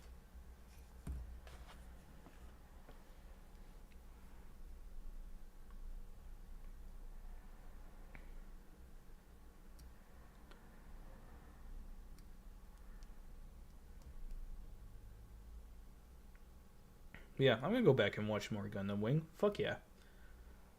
First Pacific Rim movie was decent mecha. It was. The first Pacific Rim... No, I got another hot take. I didn't even dislike the second one. To be honest, I liked the second one.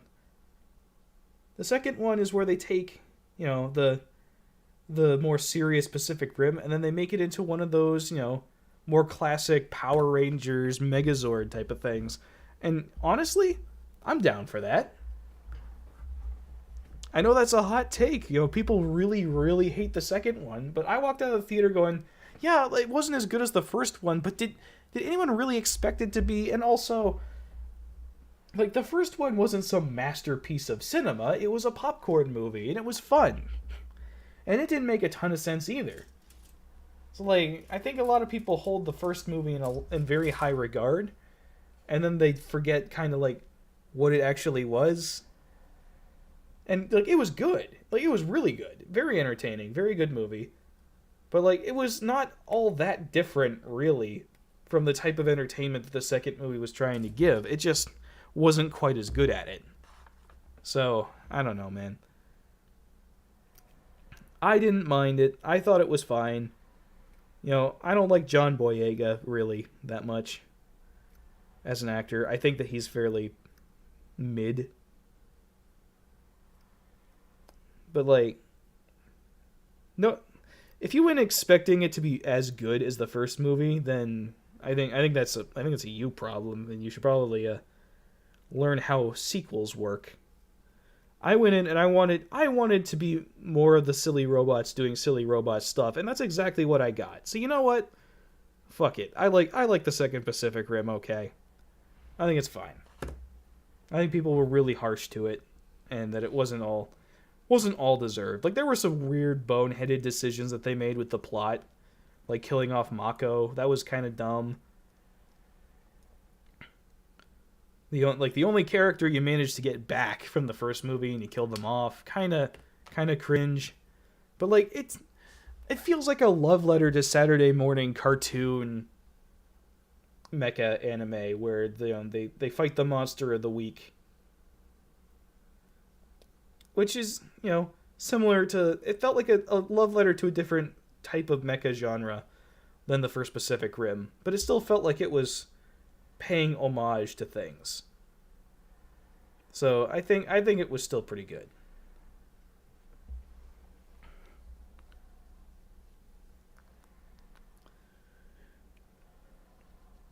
Oh, if you haven't seen it yet. Yeah, sorry about spoiling Mako's death. Mako does die. And there's more kaiju, unsurprisingly. If you were really if you were a big fan of Newton's character and didn't see him for what he was in the first movie, then you'll probably be mad at Pacific Rim 2. Honestly, the angle of him turning into a weird, like, pseudo pervert madman with the kaiju thing, I think that actually follows pretty consistently with how he was characterized in the first movie. Because, like, he was obsessed to an unhealthy degree with them.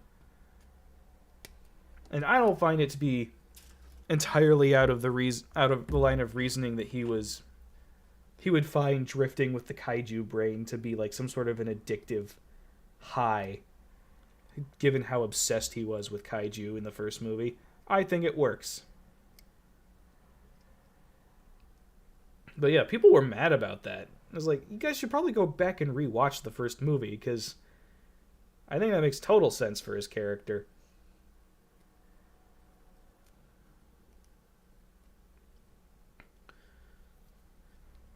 I've only seen a little bit of Getter Robo. It's not really my cup of tea.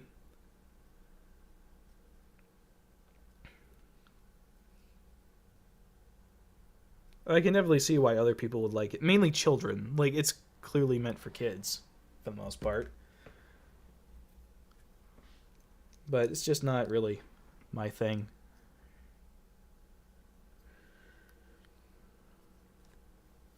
Alright, let's see here.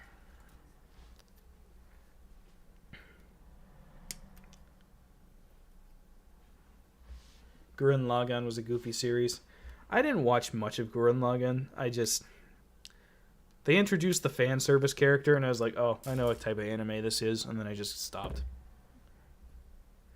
Like, alright, cool.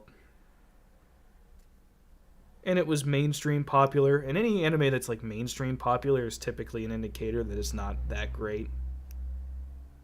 So, I didn't watch very much of it.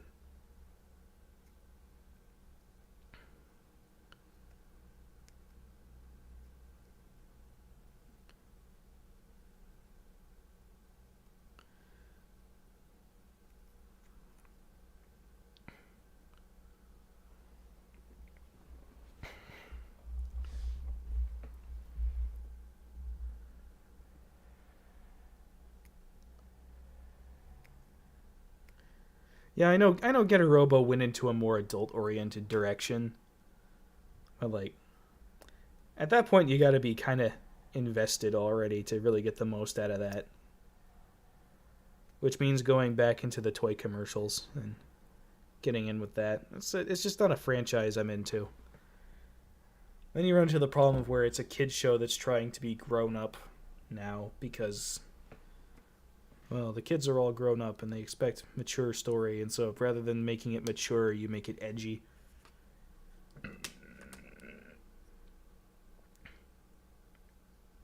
You know, kind of like how the new All Quiet on the Western Front movie did,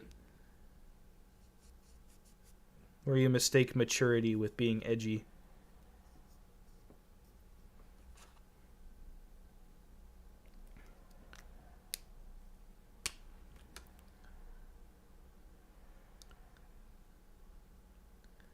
There's a good amount of that in modern cinema, actually. It's like, oh, well, we'll just make it like things hyper violent and gory, and that's mature and adult oriented. Well, no, not really. It's just, look at me. I have so many dark things, like with the boys. Like the boys isn't mature. It's edgy. Like, oh yes, he threw up. He did the Ant-Man thing and flew up his urethra and then made it explode. Like, aren't we so cool and adult oriented because we did this thing? No, you're just edgy. Nobody wants to see that. Like, you're supposed to be entertaining, and it's not entertaining to watch a dude's dick explode unless you're like some weird fucked up in the head type of person. If it serves some sort of like deeper thematic or narrative purpose, sure.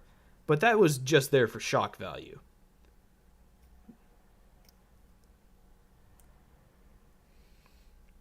Postmodernist deconstruction, shock value. That's all that was. Which is why The Boys is trash. I said it.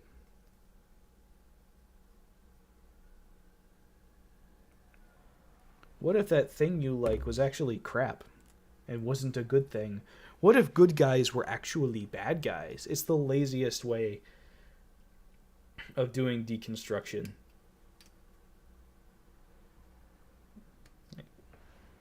What if thing but bad guy and evil? Oh, wow. Very cool. Yeah, anyone can sit down and write that in like 5 minutes.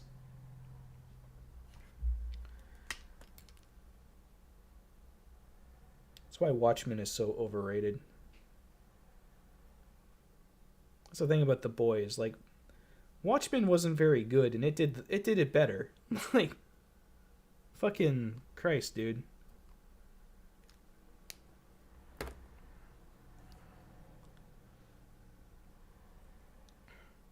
Future Man. I don't even know what that is. I've never seen that.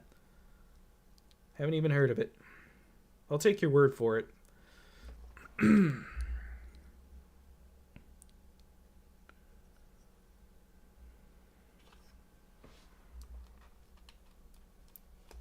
Alright, got another shoulder.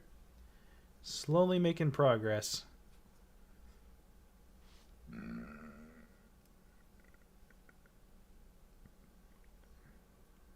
He has a knife.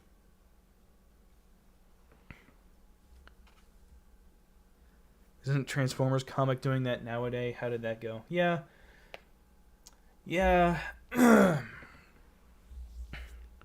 Transformers also really went the edgy route. In comics and in movies. It's like, you forgot to actually make it good. You missed a step in there. Like, you need something good to justify all the bad that you put in. Like, people don't want to watch something that's just crap all the time. Like, hell, we're talking about something that's like super depressing. People point to the book All Quiet on the Western Front, but that book has moments of levity in it. Like, to balance out all the darkness. And it makes the darkness hit harder when there's less of it. And it just happens, you know? It doesn't need to be dark the whole way through.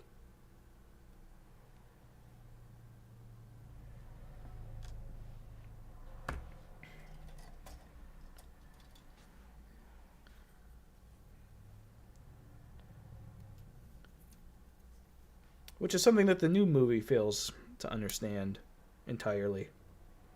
Again, you know, what an insulting movie that was. Was Transformers ever that good? Yeah, it was. What are you talking about? Transformers was fucking great. Was it a masterpiece of fictional writing and storytelling? Fuck no. But like, it was always cool. It was always fun. It was a toy commercial with a decent story attached and a really weird movie where Eric Idle rants about getting out the toughest stains. It's fucking, it's bonkers, man. Peak 80s. That is what the Transformers movie is. Peak 80s.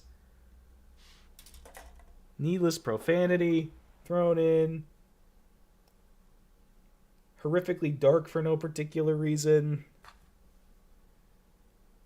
Weird celebrity cameos. Killing off favorite characters to introduce a new toy line.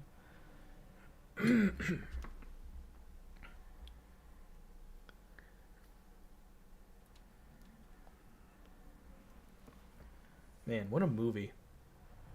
First Bayformer movie was enjoyable for little me back then. Yeah, well, the first movie also had Bumblebee peeing on a dude, so, like, no. Just no.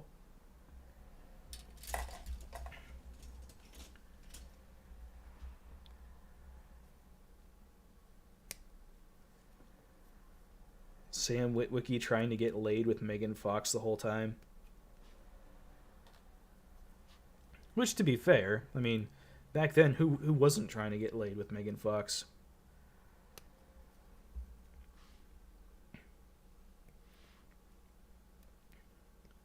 You want to talk about an actress who was only ever hired for her ass. Megan Fox.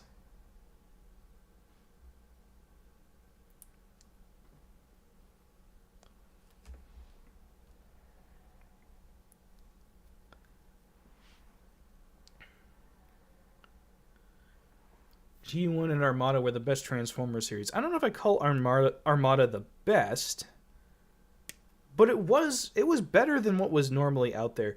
No, the best Transformers series is Prime. Transformers Prime is fucking great. It's from that like second golden age of cartoons where people started actually giving a shit about the story and characters, and they would actually write a good story to go with their toy commercial. That was the era that gave us Star Wars The Clone Wars.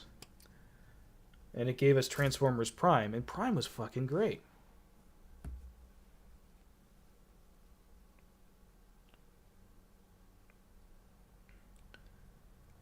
And yeah, Megan Fox always wore a vacant expression because she was trying to look aroused. Because guys like it when women look aroused and seductive, and that's what the aroused seductive look is. According to Hollywood, anyway. You know, Hollywood people would never know what a woman looks like when she's aroused because they've only ever raped little girls.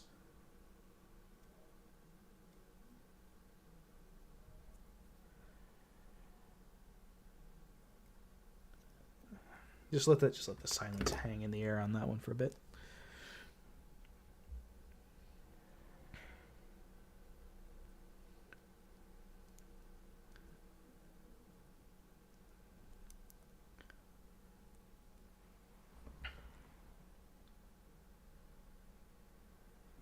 Yeah, a lot of guys like the Genndy Tartakovsky Clone Wars better. I don't. I like Gendy's Clone Wars just fine, but I disagree that it's better than the newer one. I think the thing with new Clone Wars is that it took a while to get going. Like the first couple seasons of it, kind of like Star Trek Next Generation, you got to get through those first 2 seasons, man.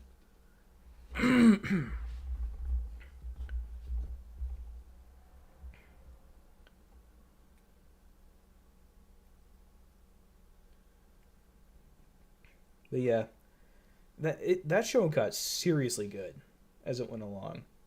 You know, talking about actual maturity instead of just edginess. Clone Wars. It knew how to handle that. It handled some very adult topics very respectfully, rather. The nature of warfare, why people fight, you know, the ideals that drive people, sacrifice, all that sort of thing. Handled very, very well for the most part. But again, like Star Trek TNG, you gotta just get through those first couple seasons. Like Deep Space Nine, you know? Just gotta get through those first couple seasons. Or do what I do and just skip them entirely because it doesn't actually matter all that much.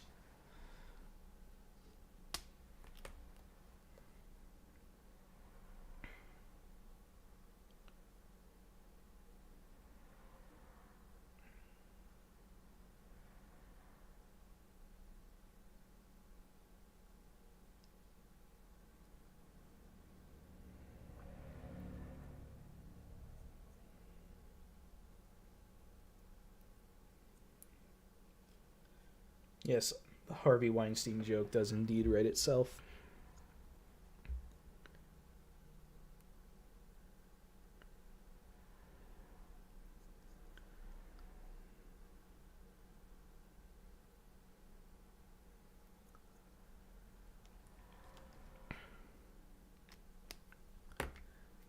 All right.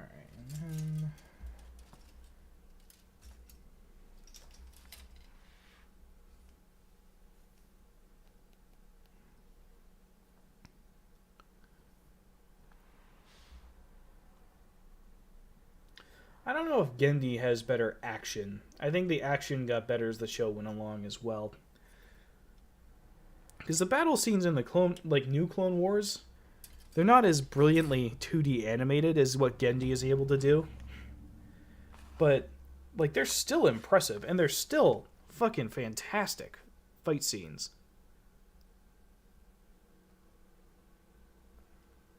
Like, dude, you can't tell me that the stuff with Zillo Beast wasn't hardcore and epic as fuck. Because it was. And you had Jedi flipping around. And, like, Clone Wars fixed a lot of problems that the prequels had. Like, they made Anakin into an actual likable and interesting character. Because God knows the prequels didn't do that.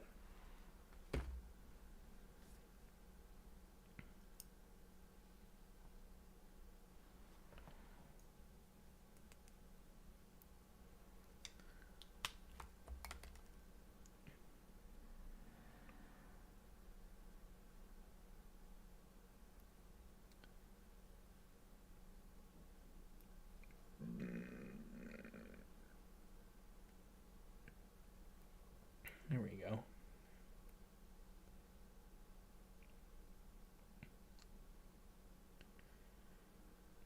Hey, babe. Could you give me a drink? I am parched. Of what type? I don't care. Something hydrating. Cold or Preferably. a lot of them?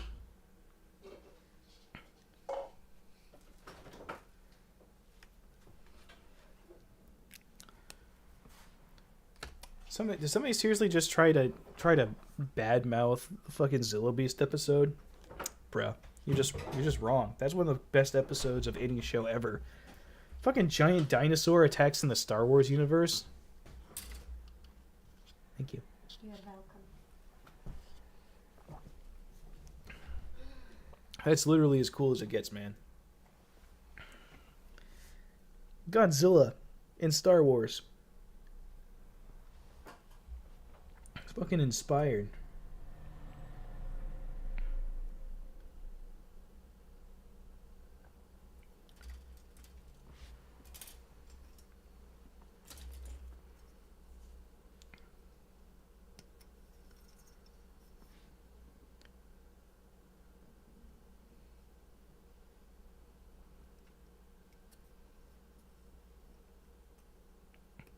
I think Grievous is great in every incarnation, to be honest.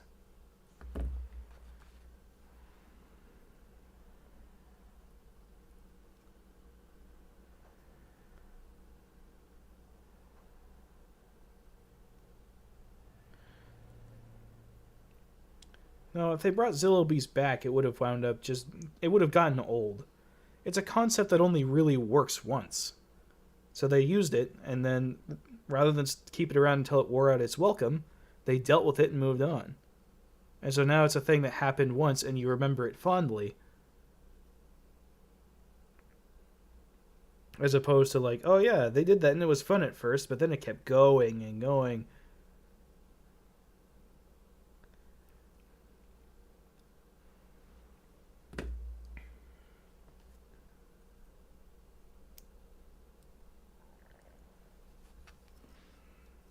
Oh, fuck. And that wouldn't be a Gunpla build if I didn't miss a step somewhere. I forgot to put the polycap in the shoulder. Because I forgot that these kits, for some reason, the shoulder pads are a separate joint. So you gotta get one of these things. I'm a dumb fuck.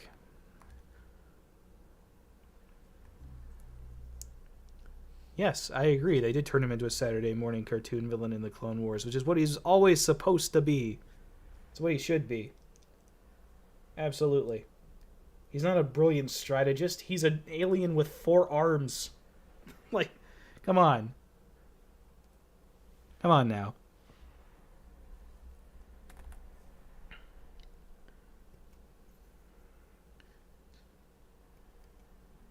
You want deep and complex storytelling about the 4-armed alien with all the lightsabers, whose entire gimmick is I have 4 lightsabers and 4 arms, look at me. Come on now. What else was he gonna be but a Saturday morning cartoon? That's what he was in fucking Revenge of the Sith as it was. Time to abandon ship. Come on now. They didn't turn him into a Saturday morning cartoon villain. That's what he was.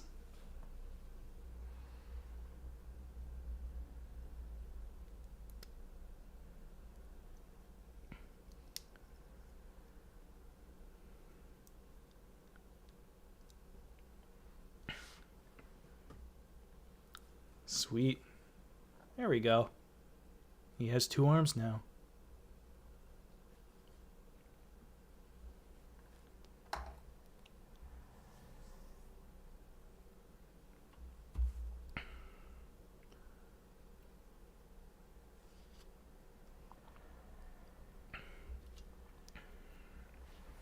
I don't know if you noticed, but Grievous kills a lot of people in the new Clone Wars show too. Like, you know.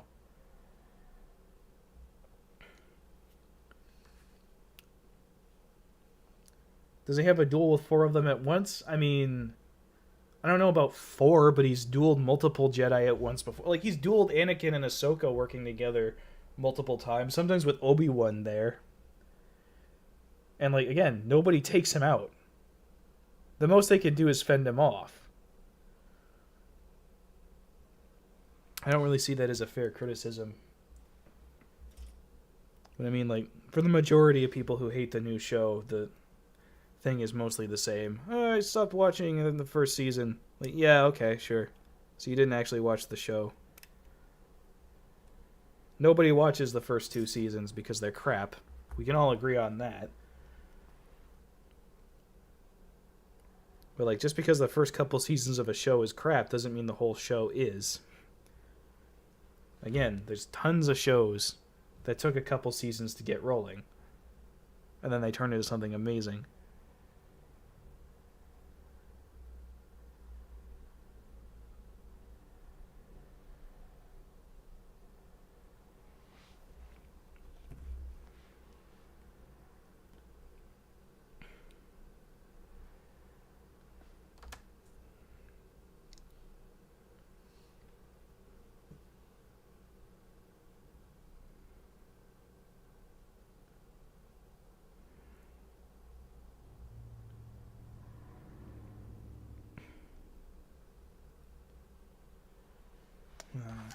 This polycap doesn't want to line up correctly.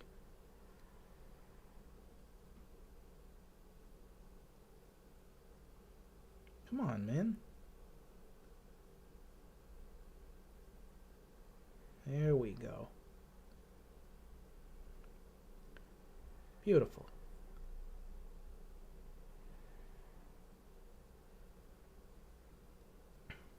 Yeah, because it was a weekly show. That's how any show with that format is going to be. It's going to have filler episodes.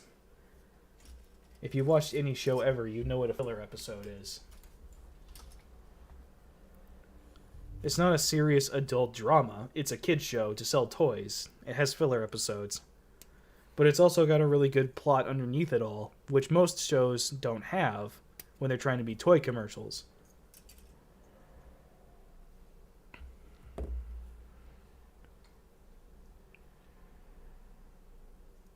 Gungans are a proud warrior race.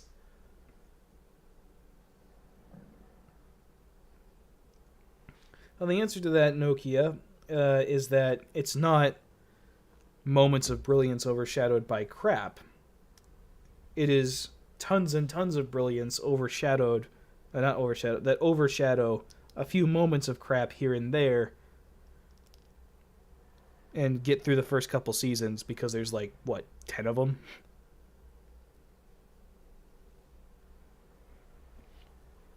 And the overwhelming majority of content beyond that is fantastic. And when it shines bright, it really fucking shines.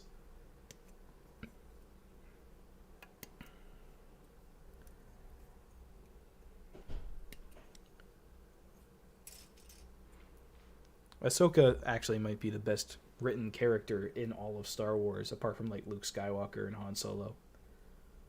Certainly the best written character from the prequel era.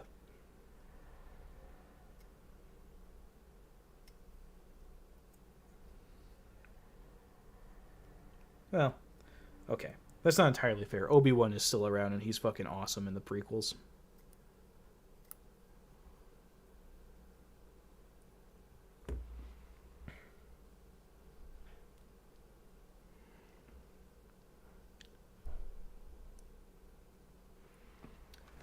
Feet. I know some of you guys are into that, so here's your obligatory foot pick. Here you go.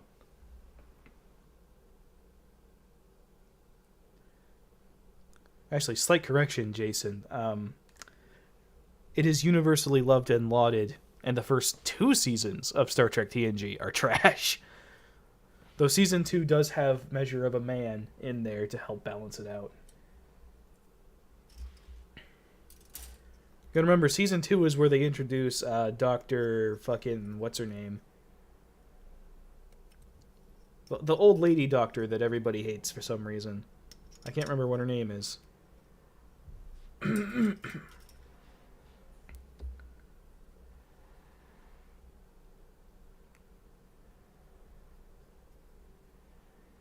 HK-47 isn't a prequel era character. He's Old Republic and non-canon. So, as much as I love HK-47,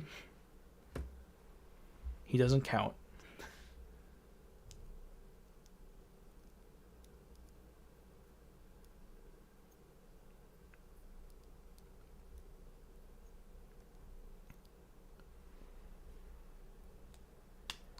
Star Trek Continues. No. Is that the show that was, the fan show that Grant Imahara was playing Sulu on before he died? I heard something about that. I'd always meant to continue.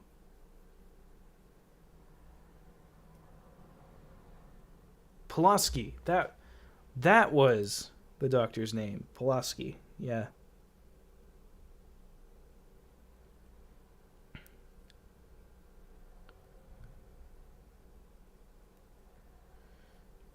I don't hate Pulaski. She came around. She got better. And then they got rid of her again. And I was like, oh, okay. Well, there goes that character. Yeah, Jason. You didn't know Grant Imahara died a while ago.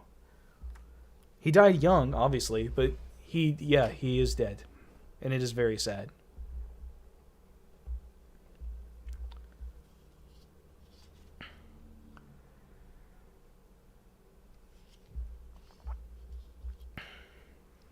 I know Grant Imahara was in some sort of Star Trek thing where he was playing Mr. Sulu.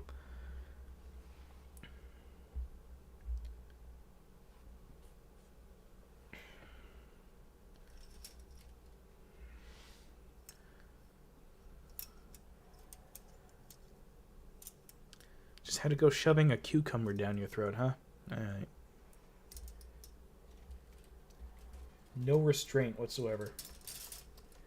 Shameful. Shameful display.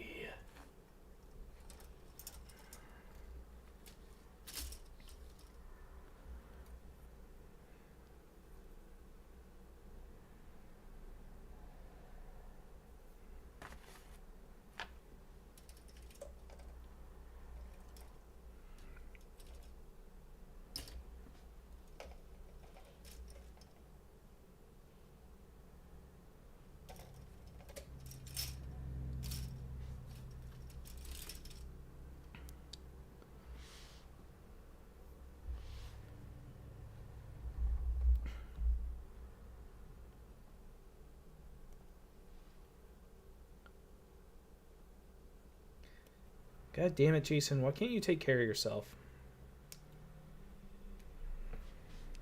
Swear to God. I gotta babysit you like a fucking... like your mom.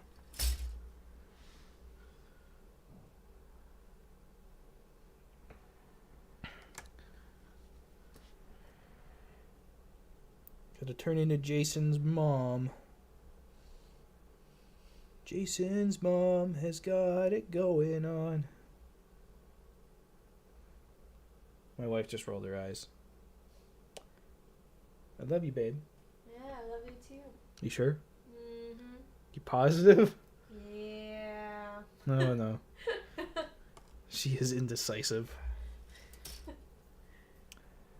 I fully expect divorce papers in the morning.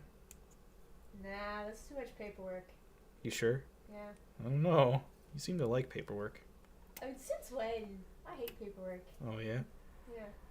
Well, No one in their right mind likes paperwork. well, Not government paperwork. when have you ever been in your right mind? Fair. But this is government paperwork. Okay, that is fair. Nobody That likes is government all right. paperwork. Fair enough. Government paperwork, yeah.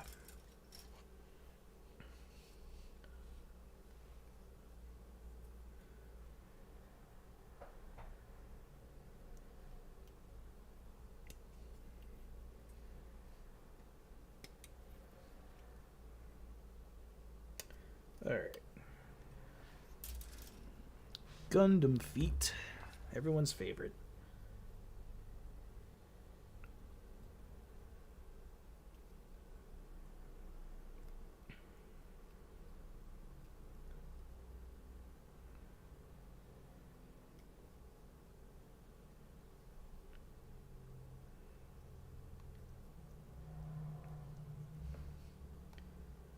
Do.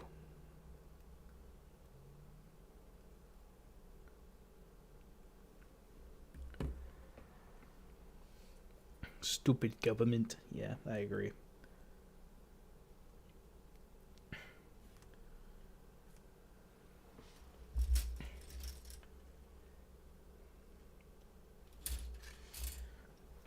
Reminds me that YouTube's been recommending me that Buddy Girl VTuber, Pippa, or whatever the fuck her name is. Or basically her whole thing is, I hate the government. Which, I mean, based, but also clearly a grift to get a different audience.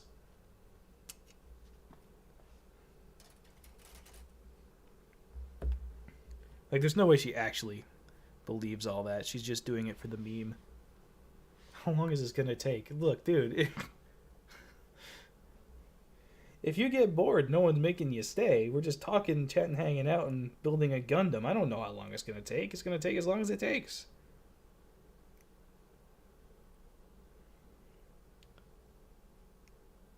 Seem to remember this coming up during like the painting stream too.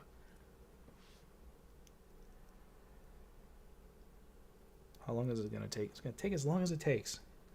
Deal with it. Damn. What kind of question is that? Anyway. Have I failed to entertain you? Are you not entertained?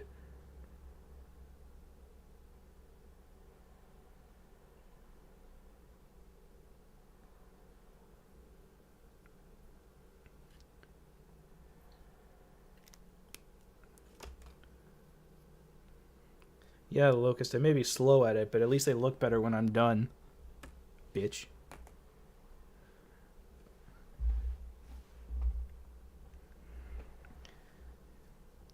You're slow at building your skills in Gundam Evolution. Getting trashed by fucking low-level players and shit. Yelling at your screen. Yelling and screaming and huffing and puffing. Come on now. You're in no position to be criticizing me.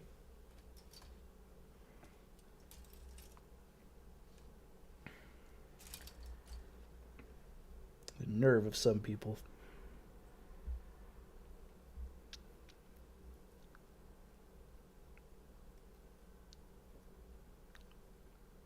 Pixar, it didn't happen, Locust. I don't believe you. Send me pictures. Let's see what you got.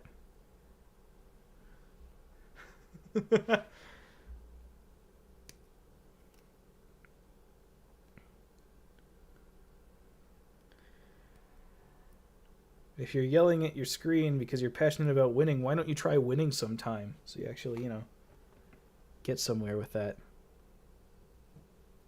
I'm just saying. You'd think if you were that passionate about it, you'd do it more often.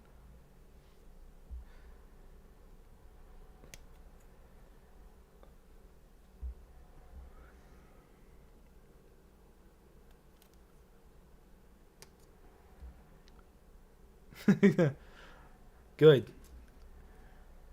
What she doesn't realize is that this was all a ploy to get more pictures of Gundams. Oh, yeah.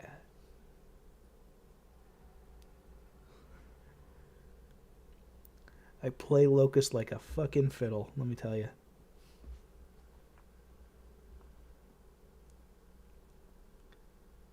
%45 win rate.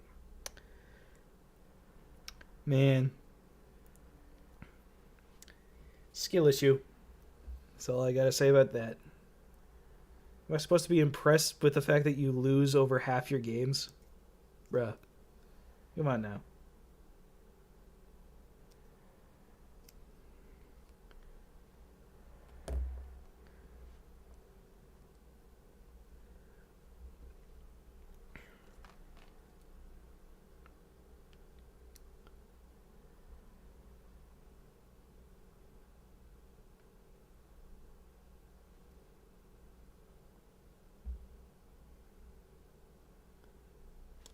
These little rectangular polycaps are always the biggest pain. And I should just cut them off, but at this point it's a fucking it's a challenge. I've been issued a challenge.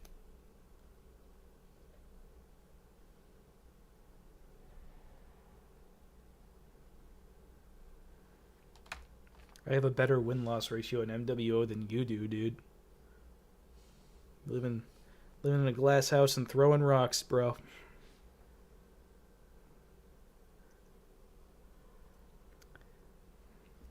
Some people, I tell you.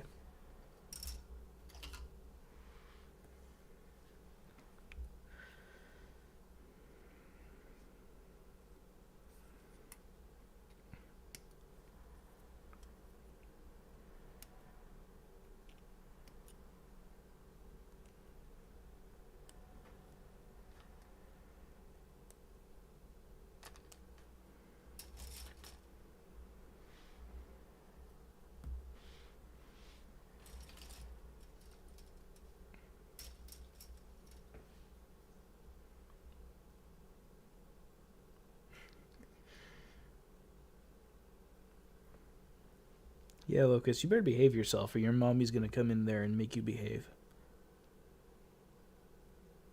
For real.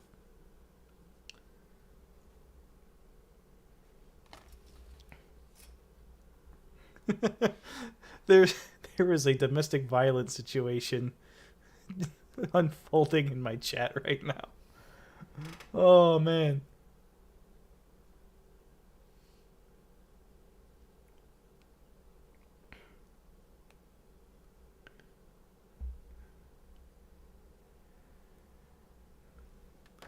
We do a little trolling.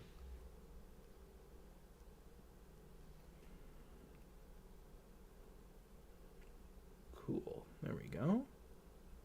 Okay. Ah, this salad is coming along nicely.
Boom. That's a leg right there.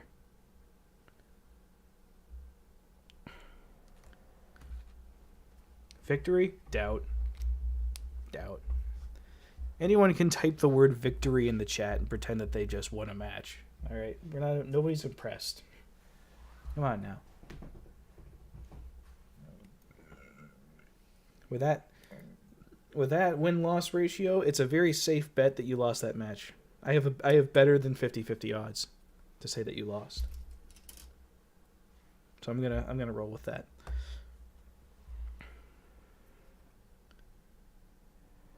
It's just how we're gonna be running things.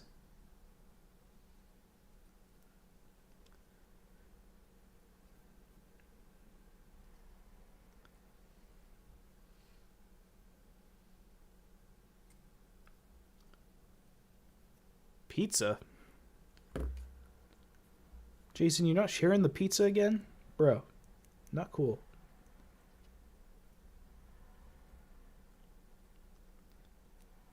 I'd say sharing is caring, but I know you don't care. You've never cared. You're tearing this family apart, Jason.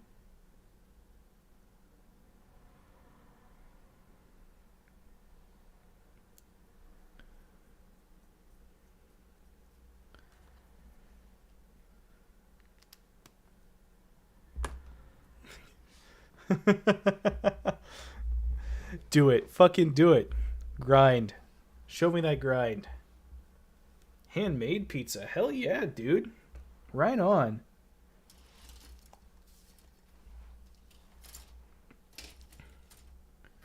Alright, which sticker do they want me to put in the knee? I want me to do the fucking sticker 14. Oh, these. To make them gray? Fuck that, dude. I ain't doing that. Nah, man. Shit, nah, man. You get your ass kicked saying something like that, man.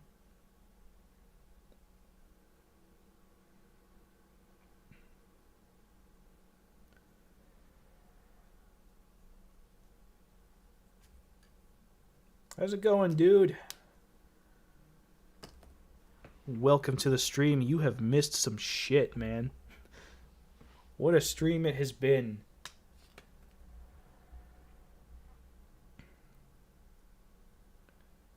I have basically roasted everything that people like. If there's something you like, I have probably called it trash at least once tonight. And been right about it.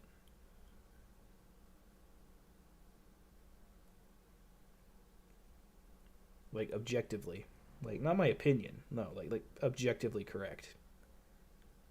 In my assertion.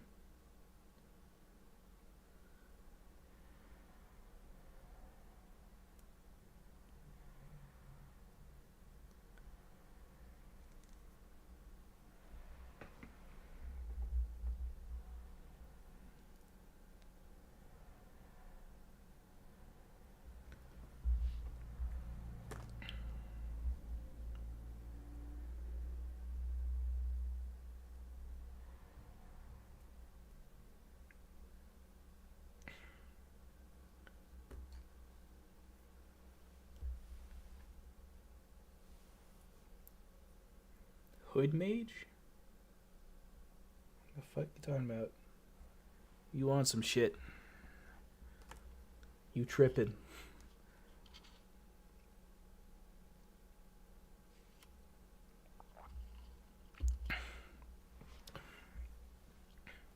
I've never actually seen The Fifth Element, so I couldn't really talk about it. I've heard it's good. I know it's got a mostly naked woman in it for a lot of it, so it must be, doing something right. My wife just rolled her eyes at me again.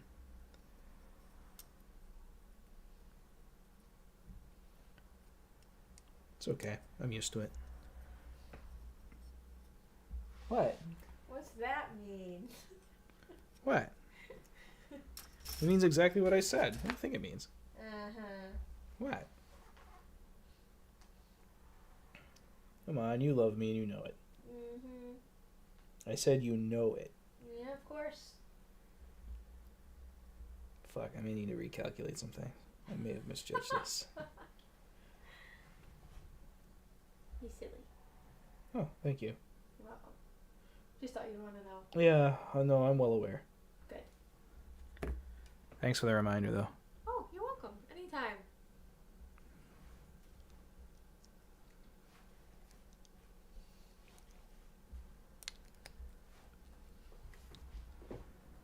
Thighs.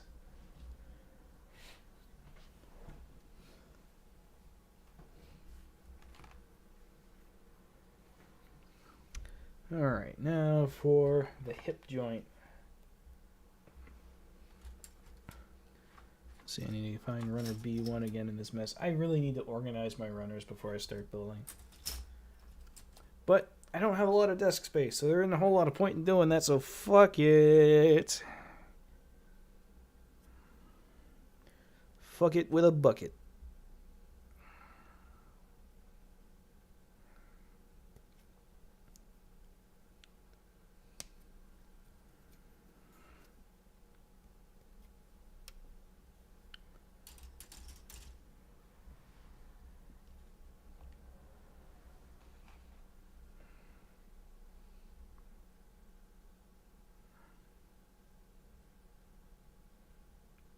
Get a bigger desk. Fuck you. Fuck you. I don't have room for a bigger desk in this fucking apartment. Don't say get a bigger apartment either. Fuck you. Working on that shit. Actively working on that shit. I'm gonna get a bigger... I'm gonna get a fucking house. Fuck apartments. I'm getting a house. Then we'll see who's laughing, bitch. Talk to me a bit like that. You mean attitude. On my Christian server, let me tell you.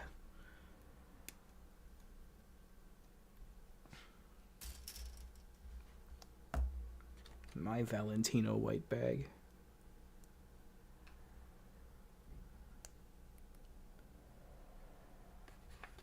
Poggers in my Valentino white bag? Alright.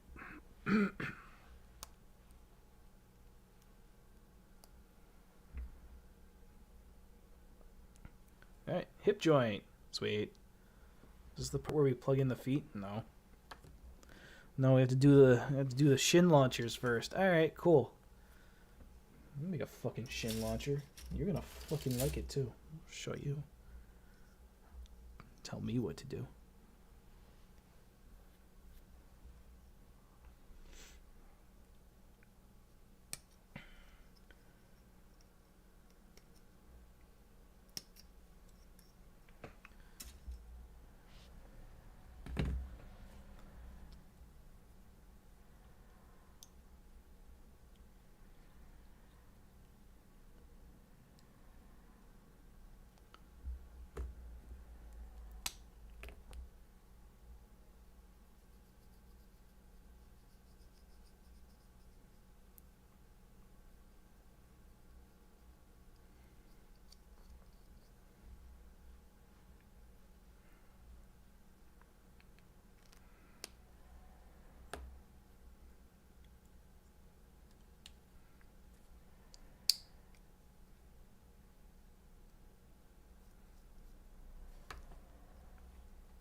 part over here in the little thing. And just snip that off.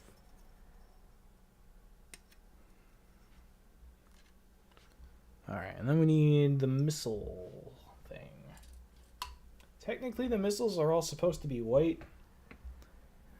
But what Bandai failed to realize is that I don't give a shit. And so I am just going to put them in normally. And they're just going to have to deal with it. Would you miss? Oh, well, you know. Nothing really. Just more of the usual. I told some people to go fuck themselves. So, you haven't missed much.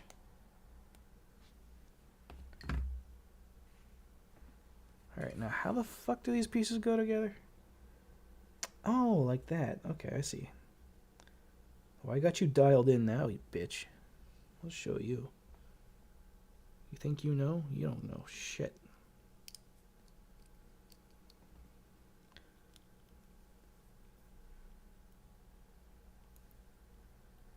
There we go. Missiles are now in the leg. And now we get the lid for the box.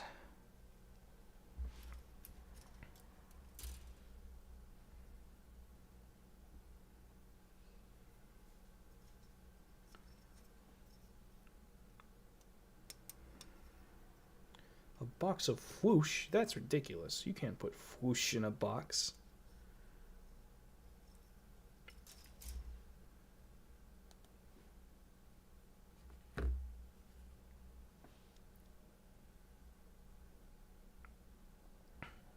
What should I photo scan to a 3D model? I don't know, dude.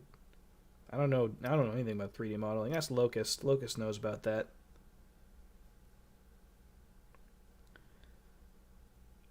I've been giving her shit this whole time because we're good friends, but like for real, check out her stuff if you haven't already. It's fucking great. She did the Rommel. If you see my community posts, which you should, just cause I make them and so they're automatically awesome. But now if you haven't seen that, she's done the Mackie, she's done the Rommel. It's fucking great. Go take a look at it. Give her money. God knows she needs it. She's got her fucking Gundam and Gunpla addiction and buying cosmetics in MechWarrior Online. She needs some funds.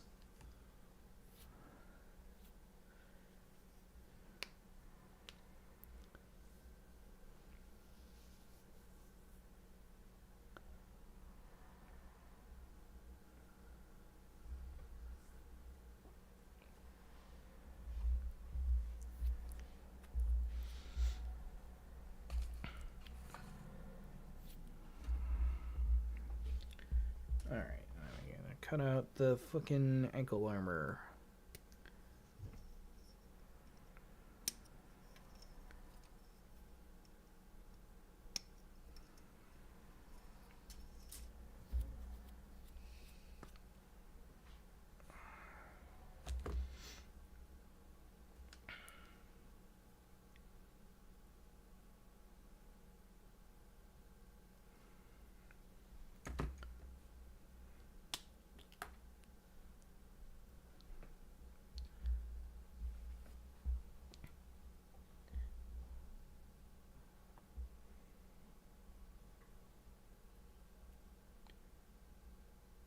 Yeah, if you give her enough money, then she'll eventually pay for someone to teach her how to play video games so that she's not shit at them anymore.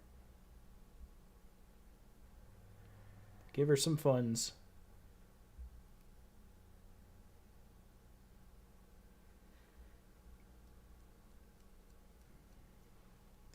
Or she can like buy the microtransactions so that she automatically wins every match that she's in.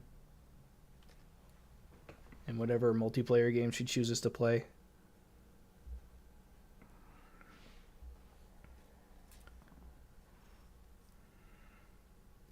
They gave me fucking color correcting stickers for the gray bits on these sides of the ankle armor. It's like, bro, if you're panel lining, you're gonna make these gray anyway. Like, fucking chillax.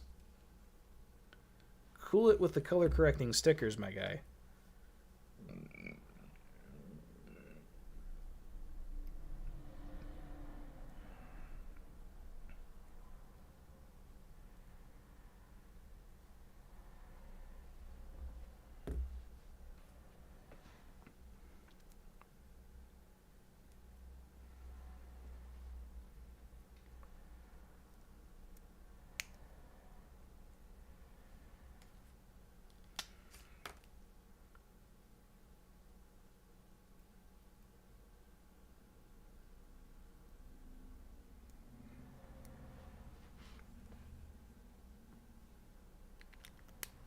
How do you feel about Smoked Jaguar? I mean, I don't really.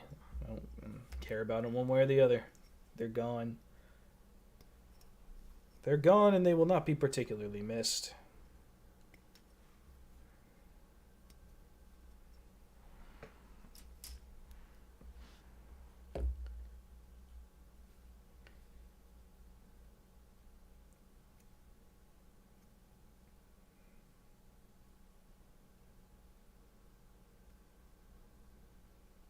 So, Scorpio, what are you cooking? I heard you went downstairs to cook. What are you cooking? Let's hear it. Did you bring enough for the whole class?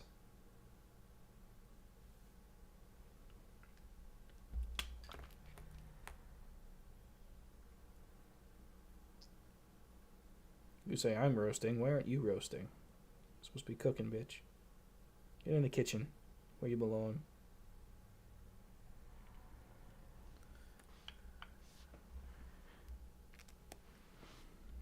I'm actually genuinely curious now. I kind of want to know what's cooking.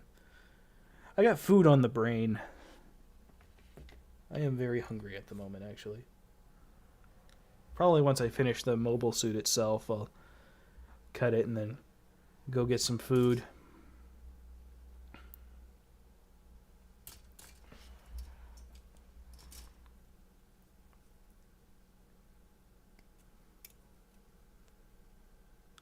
Noodles with sausage and lots of veggies. Yeah, you would make something with lots of sausage, wouldn't you?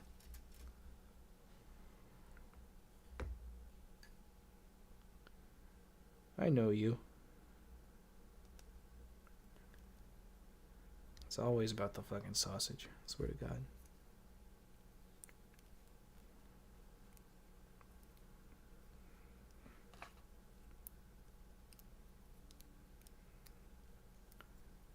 And pow. We have got a whole ass leg right there. Sweet.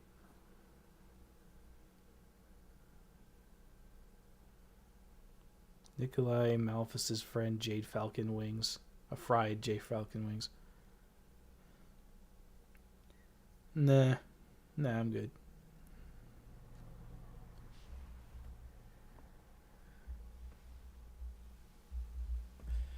Oh God, I've been hunched over this whole time. Oh, my back. There we go. Oh, I sound like Rice Krispies.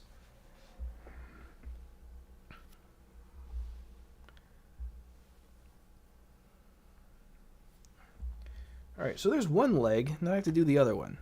So that's fun.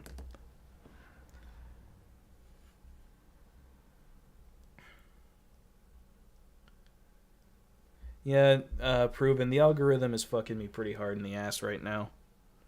Like, no...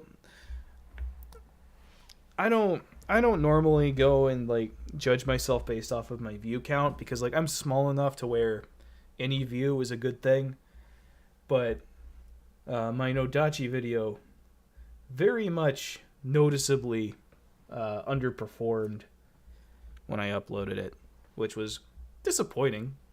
Like, I would have liked if more people got to see it, but like it's literally 1/4 of my subscribers have watched it.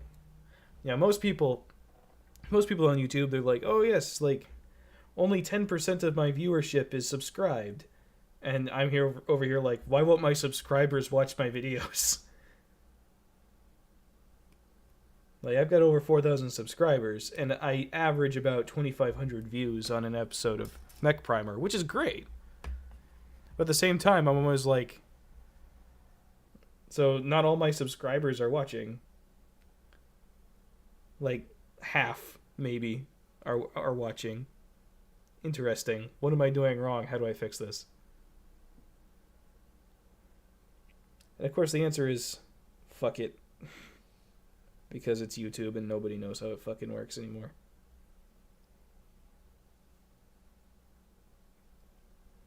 Because YouTube doesn't show you what you want to see. It shows you what it wants you to see. Like, Tex went on a big rant about that. I remember when he took that break right around the time that the Blaine Pardoe situation happened. And like he went on a big thing about how frustrating YouTube is, and like I couldn't agree more. Where like back in the day, you go and you look for something and you find it just based on keywords. You know, you always find what you're looking for.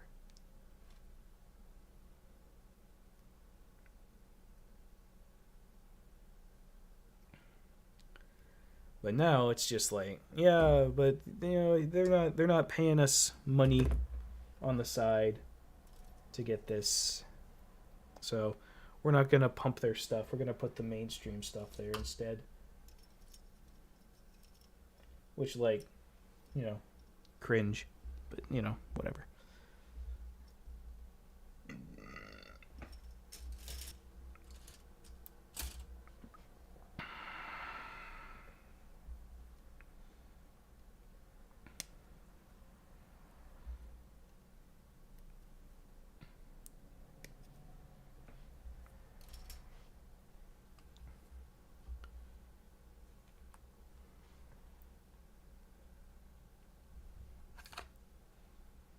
Oh, look, something wholesome happening in my chat. We better fucking fix that, though. Yeah, Infinite Dude knows what's up. He's getting Locust the gaming money.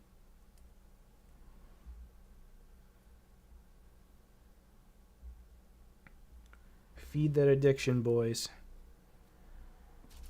Give Locust your money. You're all talking about sending me stuff earlier? Don't. Buy Locust's stuff. Locust has good stuff. Buy that instead. That's what you should spend your money on.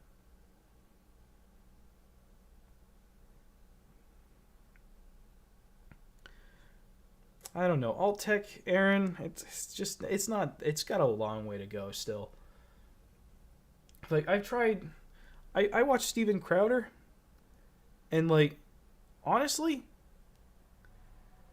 he's been on Rumble exclusively lately because I think YouTube banned him again, like they do every couple weeks. And I've tried to tune in over there, but like the fucking Rumble app sucks so much dick.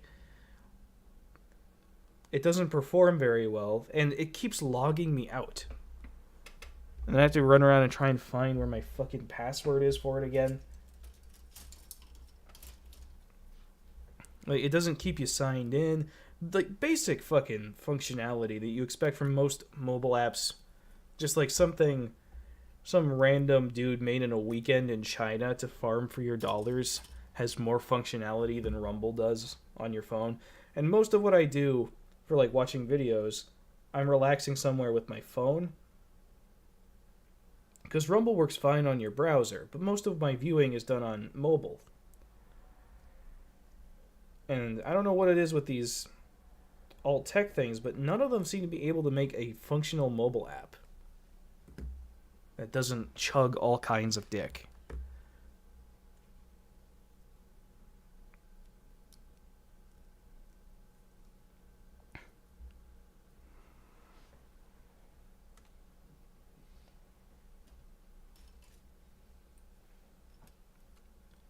So, you know, I understand the draw to alt tech, and I do hope that it does better, but it's got a very long way to go before I'm ready to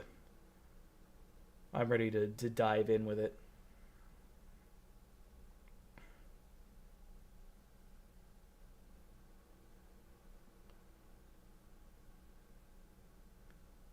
Actually, Proven, I did do a community post before going live. I announced it. So, I don't know. It may have been too far away, but whatever. I don't want to play the game, you know? It's like I just want to make videos and then maybe people watch them. I don't want to have to play a game about it to gain viewers. No one should have to, right? Like, no, you should just be able to find the stuff that you like. You're subscribed, it shows up in your feed. Simple as that. That's what gets priority, and then you scroll past all the stuff you're subscribed to, and then you get like the recommended videos and shit.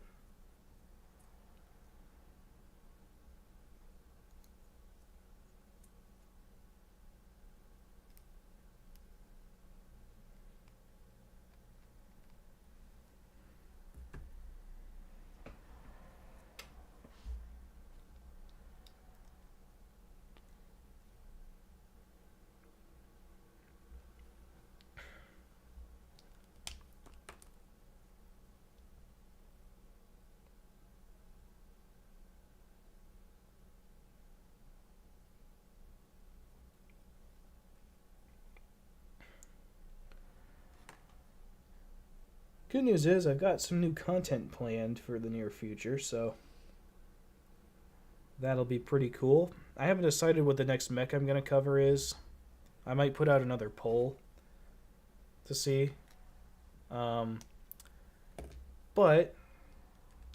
I'm also going to be doing a review of Blaine Pardoe's newest book,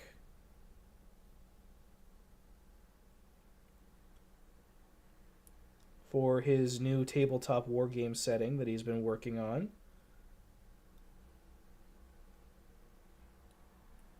So that's going to be pretty neat.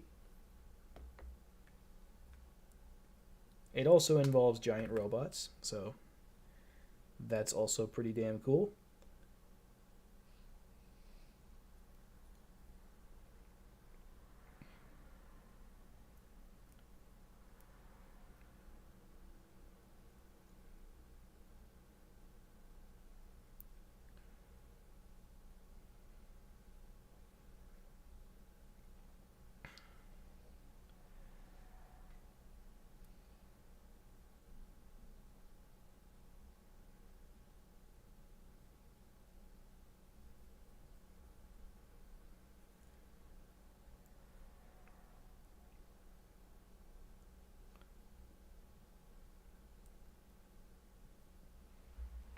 Yeah. All right, have a good one, Proven. Thanks for stopping in. It was nice to have you. Yeah, definitely Blaine is gaming grandpa. I think that's a great way to put it, actually. He totally is. But he's like a cool grandpa. The type who will play MechWarrior Online with you. Which, I mean, as cool as playing MechWarrior Online can let you be, but, you know.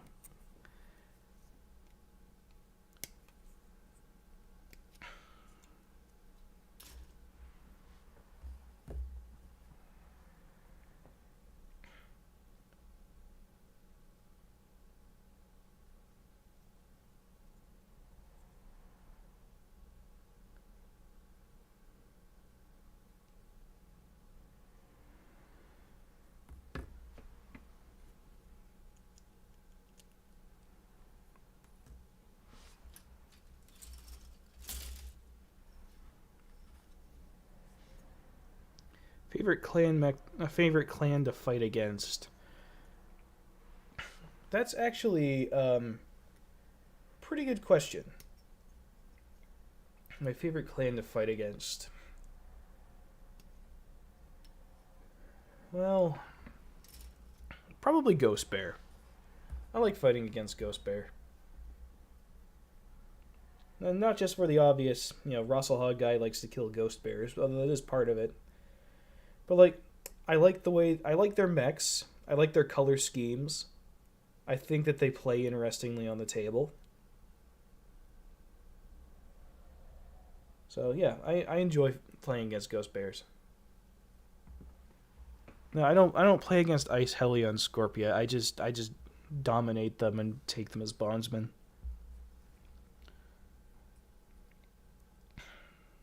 It's not really a game or a match. It's just a predetermined outcome.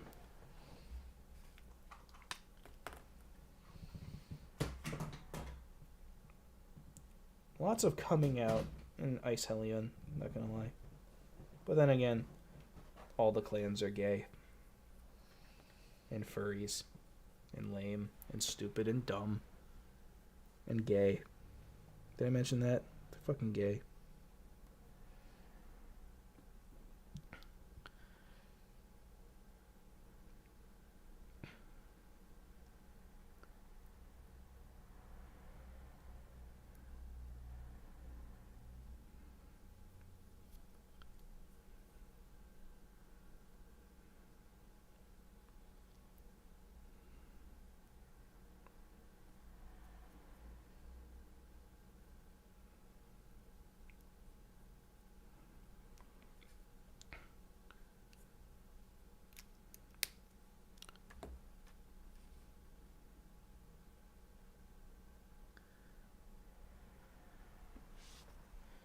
Alright, let's see.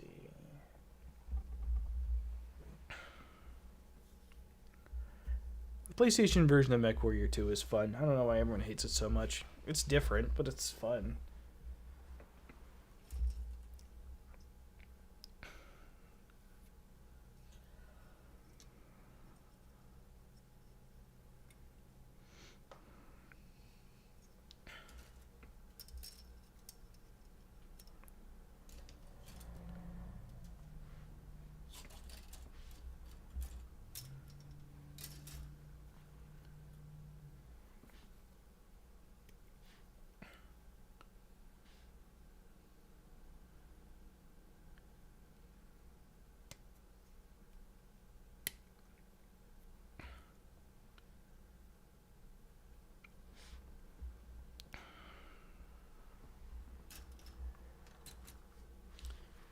Scorpio's like, we gonna fight. Yeah, no, you're gonna lose. That's what's gonna happen.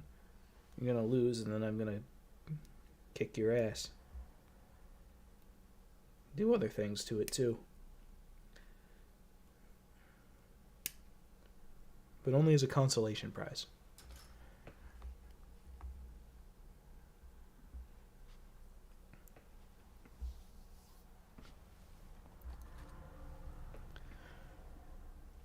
I think one of the best games of BattleTech I ever played was actually a game of Alpha Strike, where I had a Highlander that headshot the fucking Kodiak on turn 1. Man, my opponent was pissed. But it was after jumping, too. Like, I jumped my Highlander into firing position, shot the Gauss rifle. Well, it's Alpha Strike, so you shoot everything. But I shot at the Kodiak and got double boxcars and fucking blew its head off.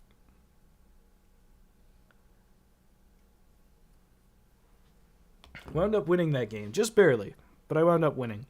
It's awesome.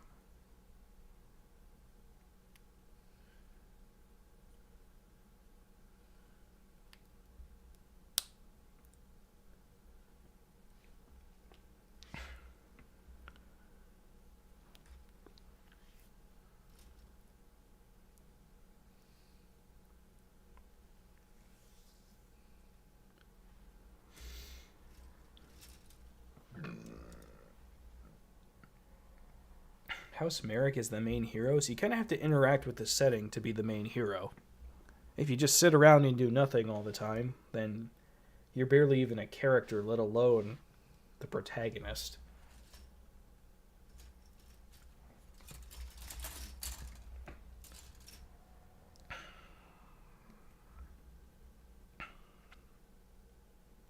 But yeah, the Knights in the Inner Sphere are cool. That I will grant you.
Gundam Evolution barely has 1,000 players. Yeah, well, it's a Gundam game. What do you expect? Niche audience, and it's a bad game on top of that. So, you know. Most people have realized by now that there's never going to be a good Gundam game and have moved on. You should too. It's unfortunate, but that's just the state of the world. There is not, nor will there ever be, a good Gundam game.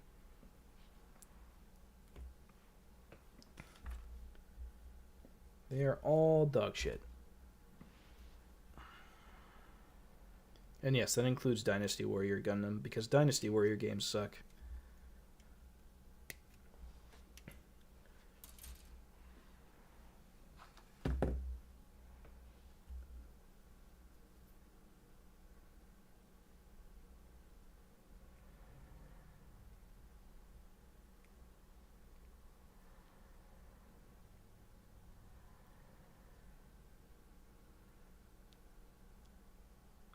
It is not really, really good.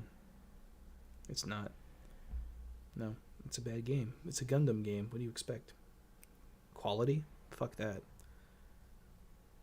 Like I said, the people that make Gundam games still haven't figured out the basic fucking controls. They always have to be ass backwards and make no fucking sense. It's I think it's written in like the contract for making a Gundam game. It must control as horrifically as possible. Kind of like Armored Core. You know, when you make an Armored Core game, it's like, should the left analog stick move and the right analog stick aim? Fuck no. We're going to split it up between the two of them, like fucking tools.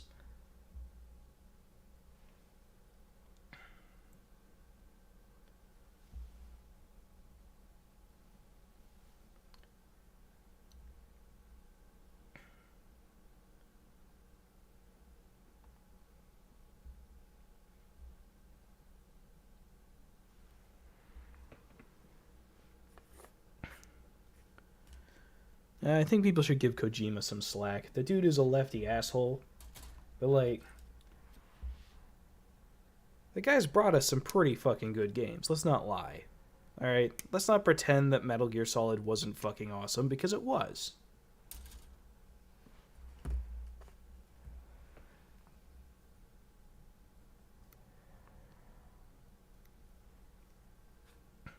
It's become popular to dunk on him because Razor Fist does it. Which, I mean, I'm not saying that what he says about Kojima is incorrect. Because, you know, yeah. Or the cult of personality that revolves around Kojima, which is very annoying, admittedly. But I look at Kojima kind of like George Lucas. The guy has great ideas, but he needs somebody to tell him no when things aren't going to work.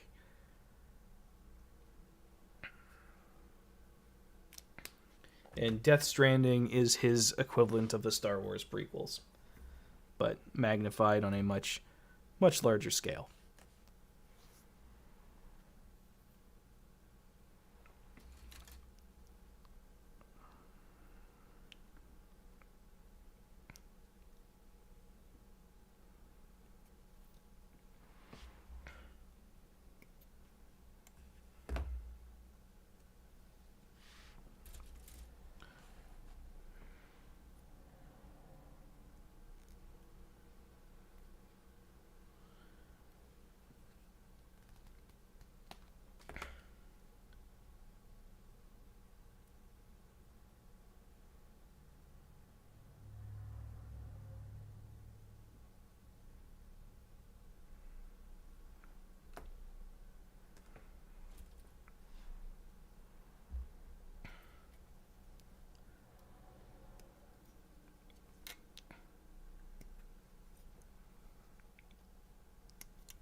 Oh, are you trying to say that Deus Ex does better stealth than Metal Gear Solid? Because it doesn't. Have you tried a pure stealth run in Deus Ex lately? fuck no. Deus Ex's stealth is horrid.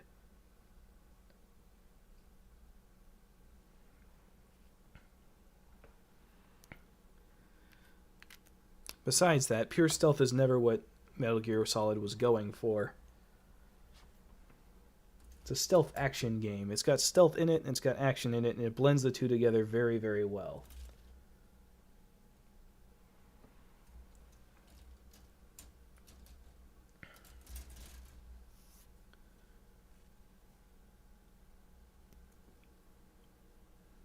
Do I agree that protomechs are cringe? Yeah, absolutely.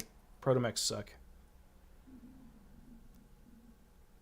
Yeah, Aaron, if you actually try moving around in your cardboard box, you would see that it actually doesn't work very well. It's like... It's a tactic you can employ, but there's only so far you can take it before the guards look under the box.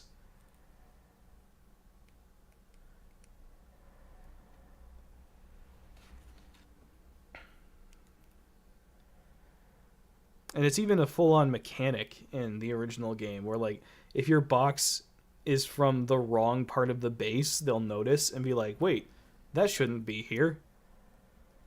And then they'll look under the box.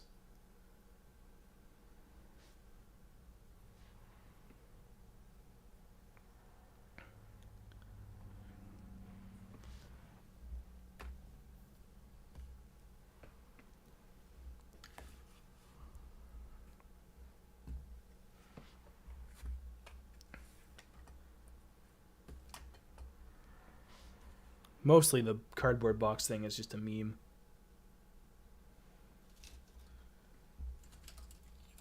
I wouldn't call it a rant on the Razor Force server so much as just me saying that it sucks.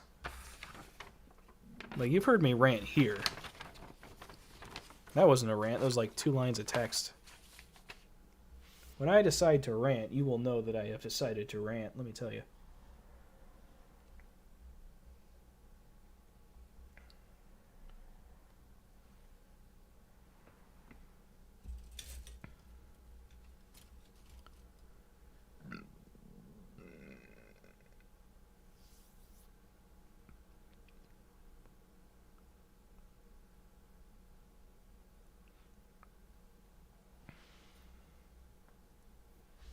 Alright, we are almost done with this guy, actually. All we've really got is the backpack, the waist, and the Gatling gun, and then he is all good to go. And then I'll do the painting on him at some other point to make him look more show accurate. But he's looking pretty damn good.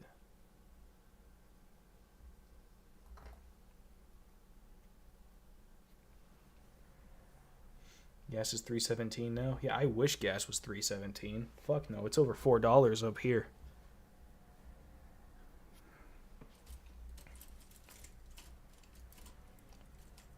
Lucky you, motherfucker. Yeah,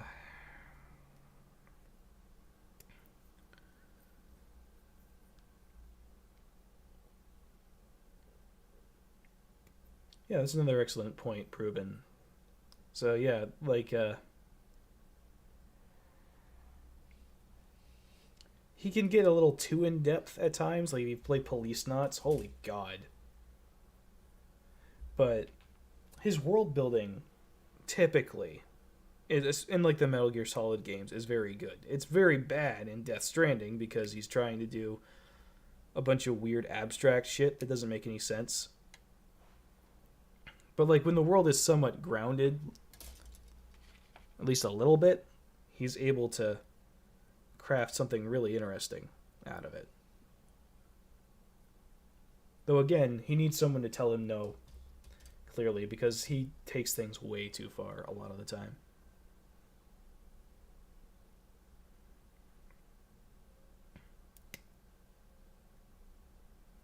Oh, don't be too impressed, Scorpia. I'm very tired. As soon as this thing is done, I am gonna shut down the stream because I am drained. But you gotta remember, I enjoy hanging out with you guys. So, you know, I'm tired for sure, but at the same time, I'm still having a good time. How the fuck does that go in there? Oh, like, oh.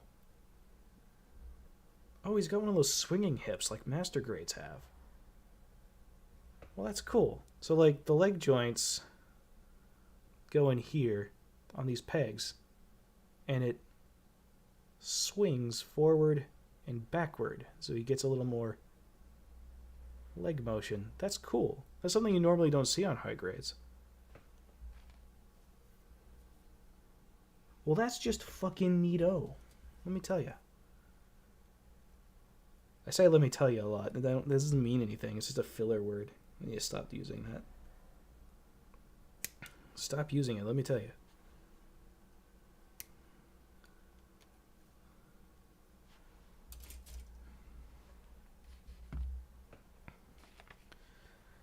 Well, to be fair, Scorpio, it's not the first time you've been impressed by my endurance.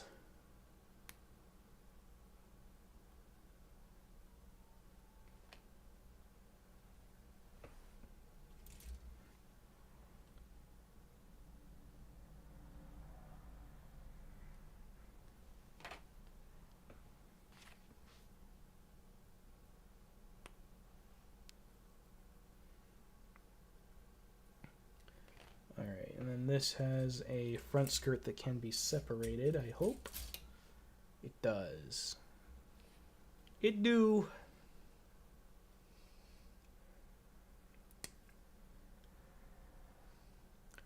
Don't worry about it, Aaron. This is just how me and Scorpio talk to each other. It's a long-standing tradition.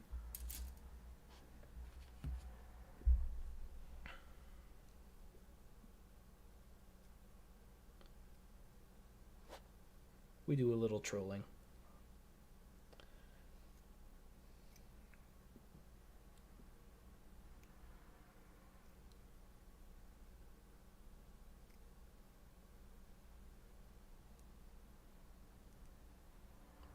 Separate the front skirts. So get those independent kicks, bro.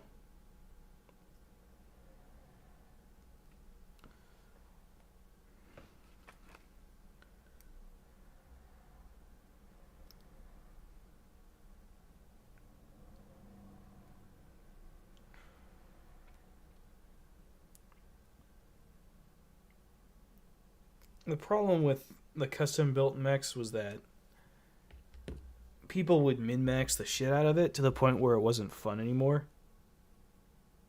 Like, oh, I built a crazy unbeatable combination of things because I found the exploit. I was like, okay, cool, I don't want to play with you.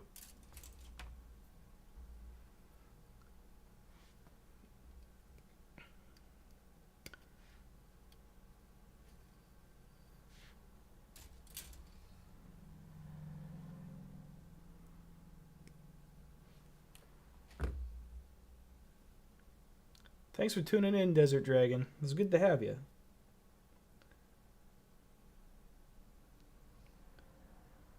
Don't hurt yourself. Take good care of your fingers. You might need them for something later. Yes, Striker, I agree. The salad is coming along quite nicely.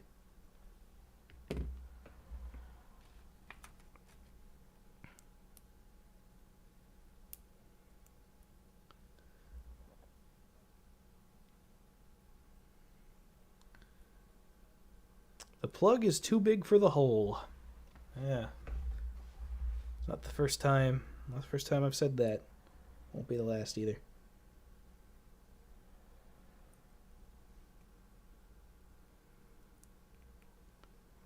Am I missing something here? What the fuck?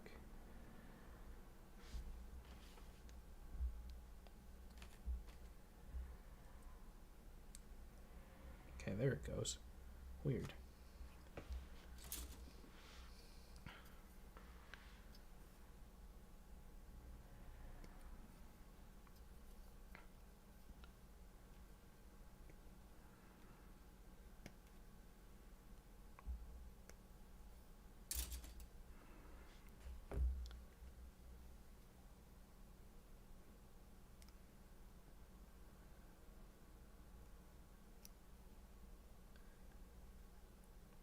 Yeah, continue on from what I was saying earlier, like when I play BattleTech, it's pre-built. Like it's pre-established variants only. Like I'm not gonna try and go up against your crazy special build that you threw together over months of looking through the books to find every single little loophole and exploit to cram a bunch of stupid shit onto your mech. No, pick your variants and let's go. Yeah, it's like the guys that play 40k, but they only play with like the tournament list. Like whatever is currently dominating the 40k tournaments, they make that list and then they want to play a game with that. It's like fuck no. Get your Space Marines, I'll get my Orcs, and let's fucking go and see who wins. Let's roll some dice. Come on.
All right.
Yeah, like Scorpio says, if you don't like a particular Gundam world, pick a different one. They're all different.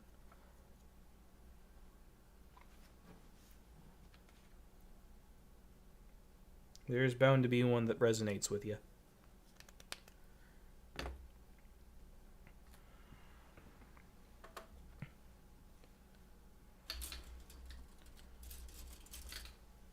That's really the nice thing about it as a franchise, is that there's something for everyone in it. However, there's also people who are objectively wrong, and those people are the ones who like Zeta and Double Zeta. Those people are just idiots who don't know good stuff. Okay, that's a little harsh.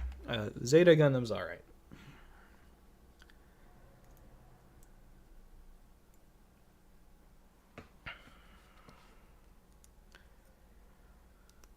But it's still very much everyone dies the anime.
Favorite Xeon mech? You can. I talked about this earlier in the stream, but for me, it's probably. Hold on a second. I just noticed something here.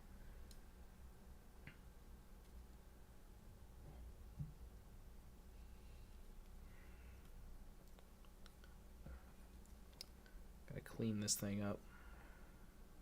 Missed a spot there as well. Crap. It's probably the Comfer.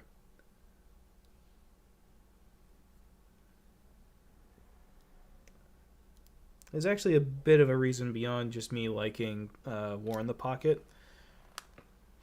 When I was a kid, there was a model shop in my hometown, which is something you don't see anymore.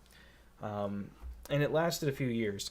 But they had model kits on display, and the whole reason I wanted to build a model kit was because the guy had the master grade Comfer in his display case, and it had this beautiful glossy blue finish on it.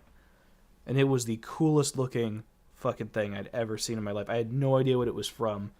And it wasn't until I got to college that I saw the design again and I recognized it. I was like, oh my god. That's from Gundam.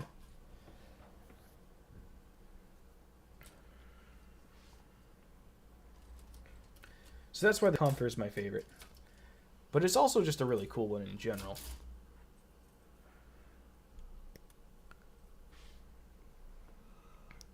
Hobby Lobby does have Gunpla. Their selection isn't great. They only carry high grades, which, I mean, high grades are fine, but master grades are objectively better. But, like, you know, if you've never built one of these before, a high grade is a really good place to start. And they have some decent ones. Though they've been carrying those dumbass Gundam breaker things and the Build Fighters battle log things, and it's just like, And those kits aren't very good. Like, they're just old kits with new stuff strapped to them haphazardly, and it's never done very well. They're afterthought kits.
The cost difference between a high grade and a master grade. So a high grade will probably run you anywhere between, depending on which one, 15 and maybe $40, depending.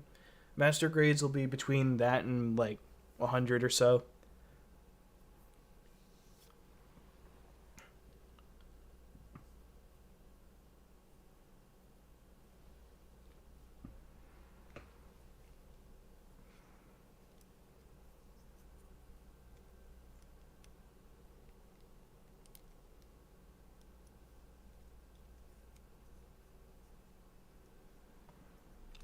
So master grades are more expensive, but they're also higher quality and bigger kits. They're at different scale. So a high grade is at 1/144th scale, and master grades are 1/100th scale. So master grades have a lot more shelf presence because they're bigger. And Hajime Katoki is still a hack. Most I've seen anyone come to the defense with is like, oh, but he designed one good mech over here. Cool. Stop clocks are right twice a day.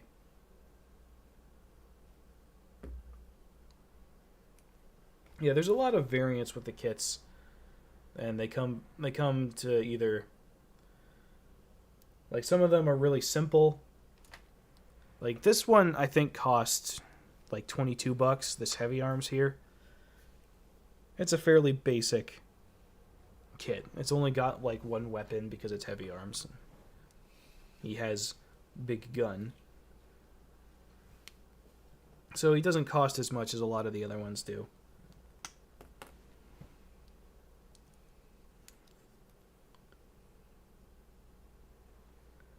And there's some really simple ones you can get for like $10.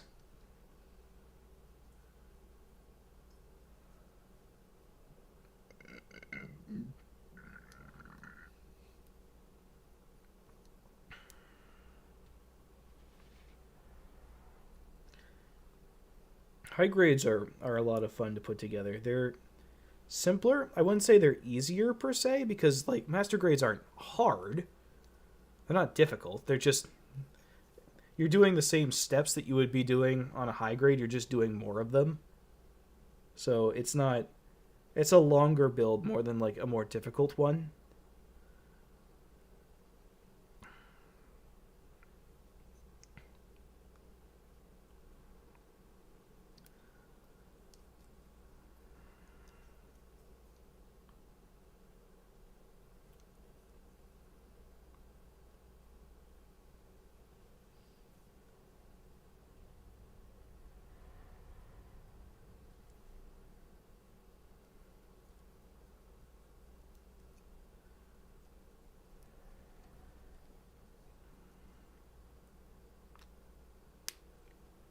Your attempt at trolling is rejected because the ball is not a mech and is therefore disqualified.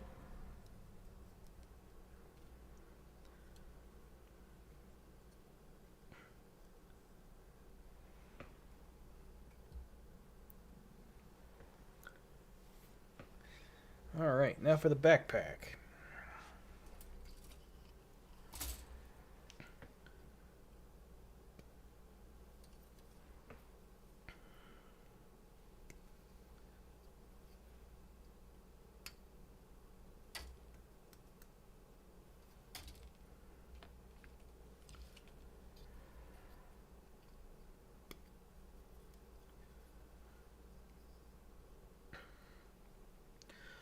All right, have a good one, Jackson. Thanks for joining us.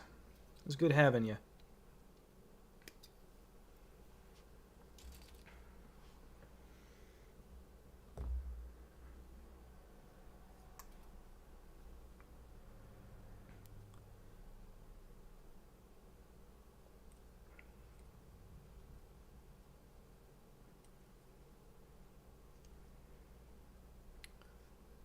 Hey, John Public, like if you want to be that into balls, that's on you. All right. I personally am not a massive fan of balls, but to each their own.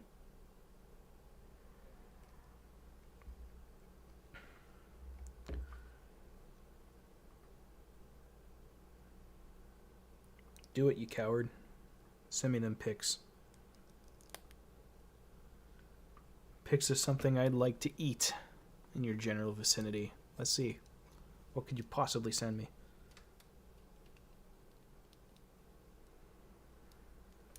I wonder. Alright, let's see here. Then we need to get the thrusters.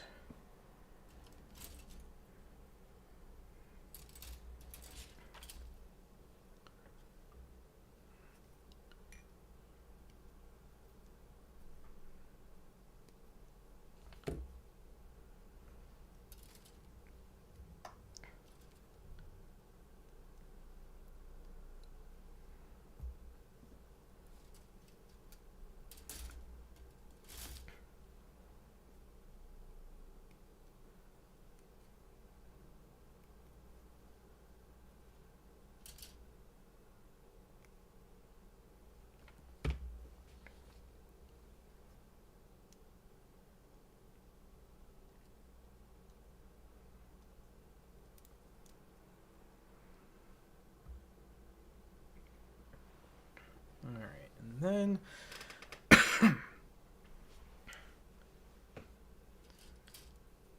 and we panel line a bit of the kit that we forgot to touch earlier.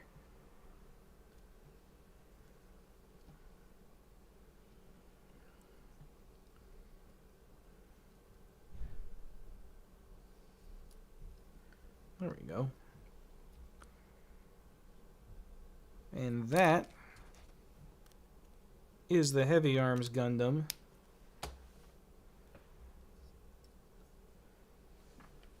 Built. Look at that. There he is. You can't see it because my camera's shitty. There he is. Beautiful, beautiful, beautiful. So I still gotta paint those chevrons and vents on the chest, which I will do another time. So now we give him his gun, and then he is complete.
Go. Everyone here likes Votoms. Votoms is great. We were actually discussing it earlier, I believe.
I played a little bit of Lost Planet. I have that on PC. But like all Japanese mech games, it controls like ass, so I didn't play it a ton.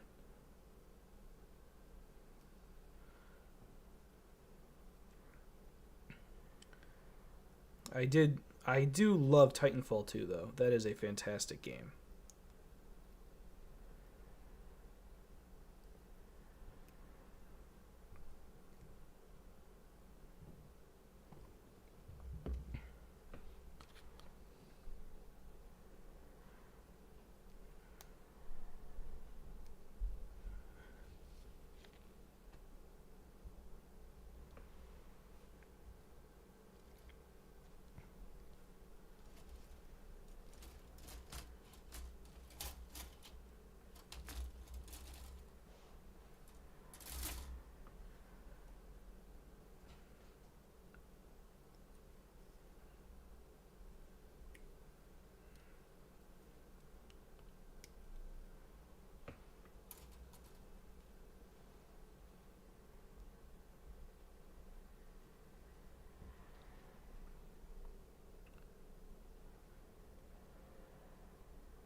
Alright, and then take the hand off.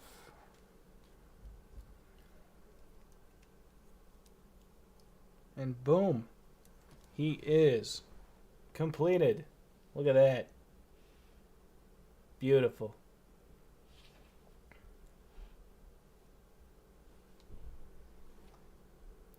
That is glorious. And just like that, we are done. Alright. Well, that was a long one. And he's still not entirely finished. I still got to paint those details, like I said before. But he's got his gun. He's all set to roll out onto the battlefield and blow up a metric fuck ton of Leos with the same recycled bit of animation over and over. As you should. And I'm pretty happy with it overall. I like the build on this kit.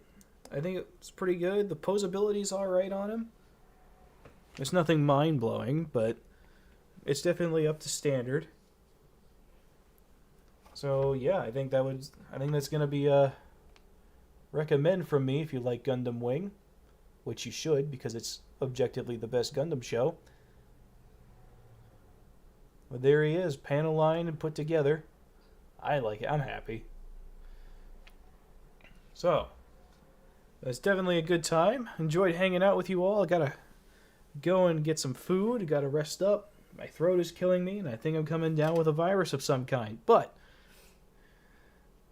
it was really great hanging out, guys. Thanks for tuning in. And until next time, this is Mage Leader, signing off.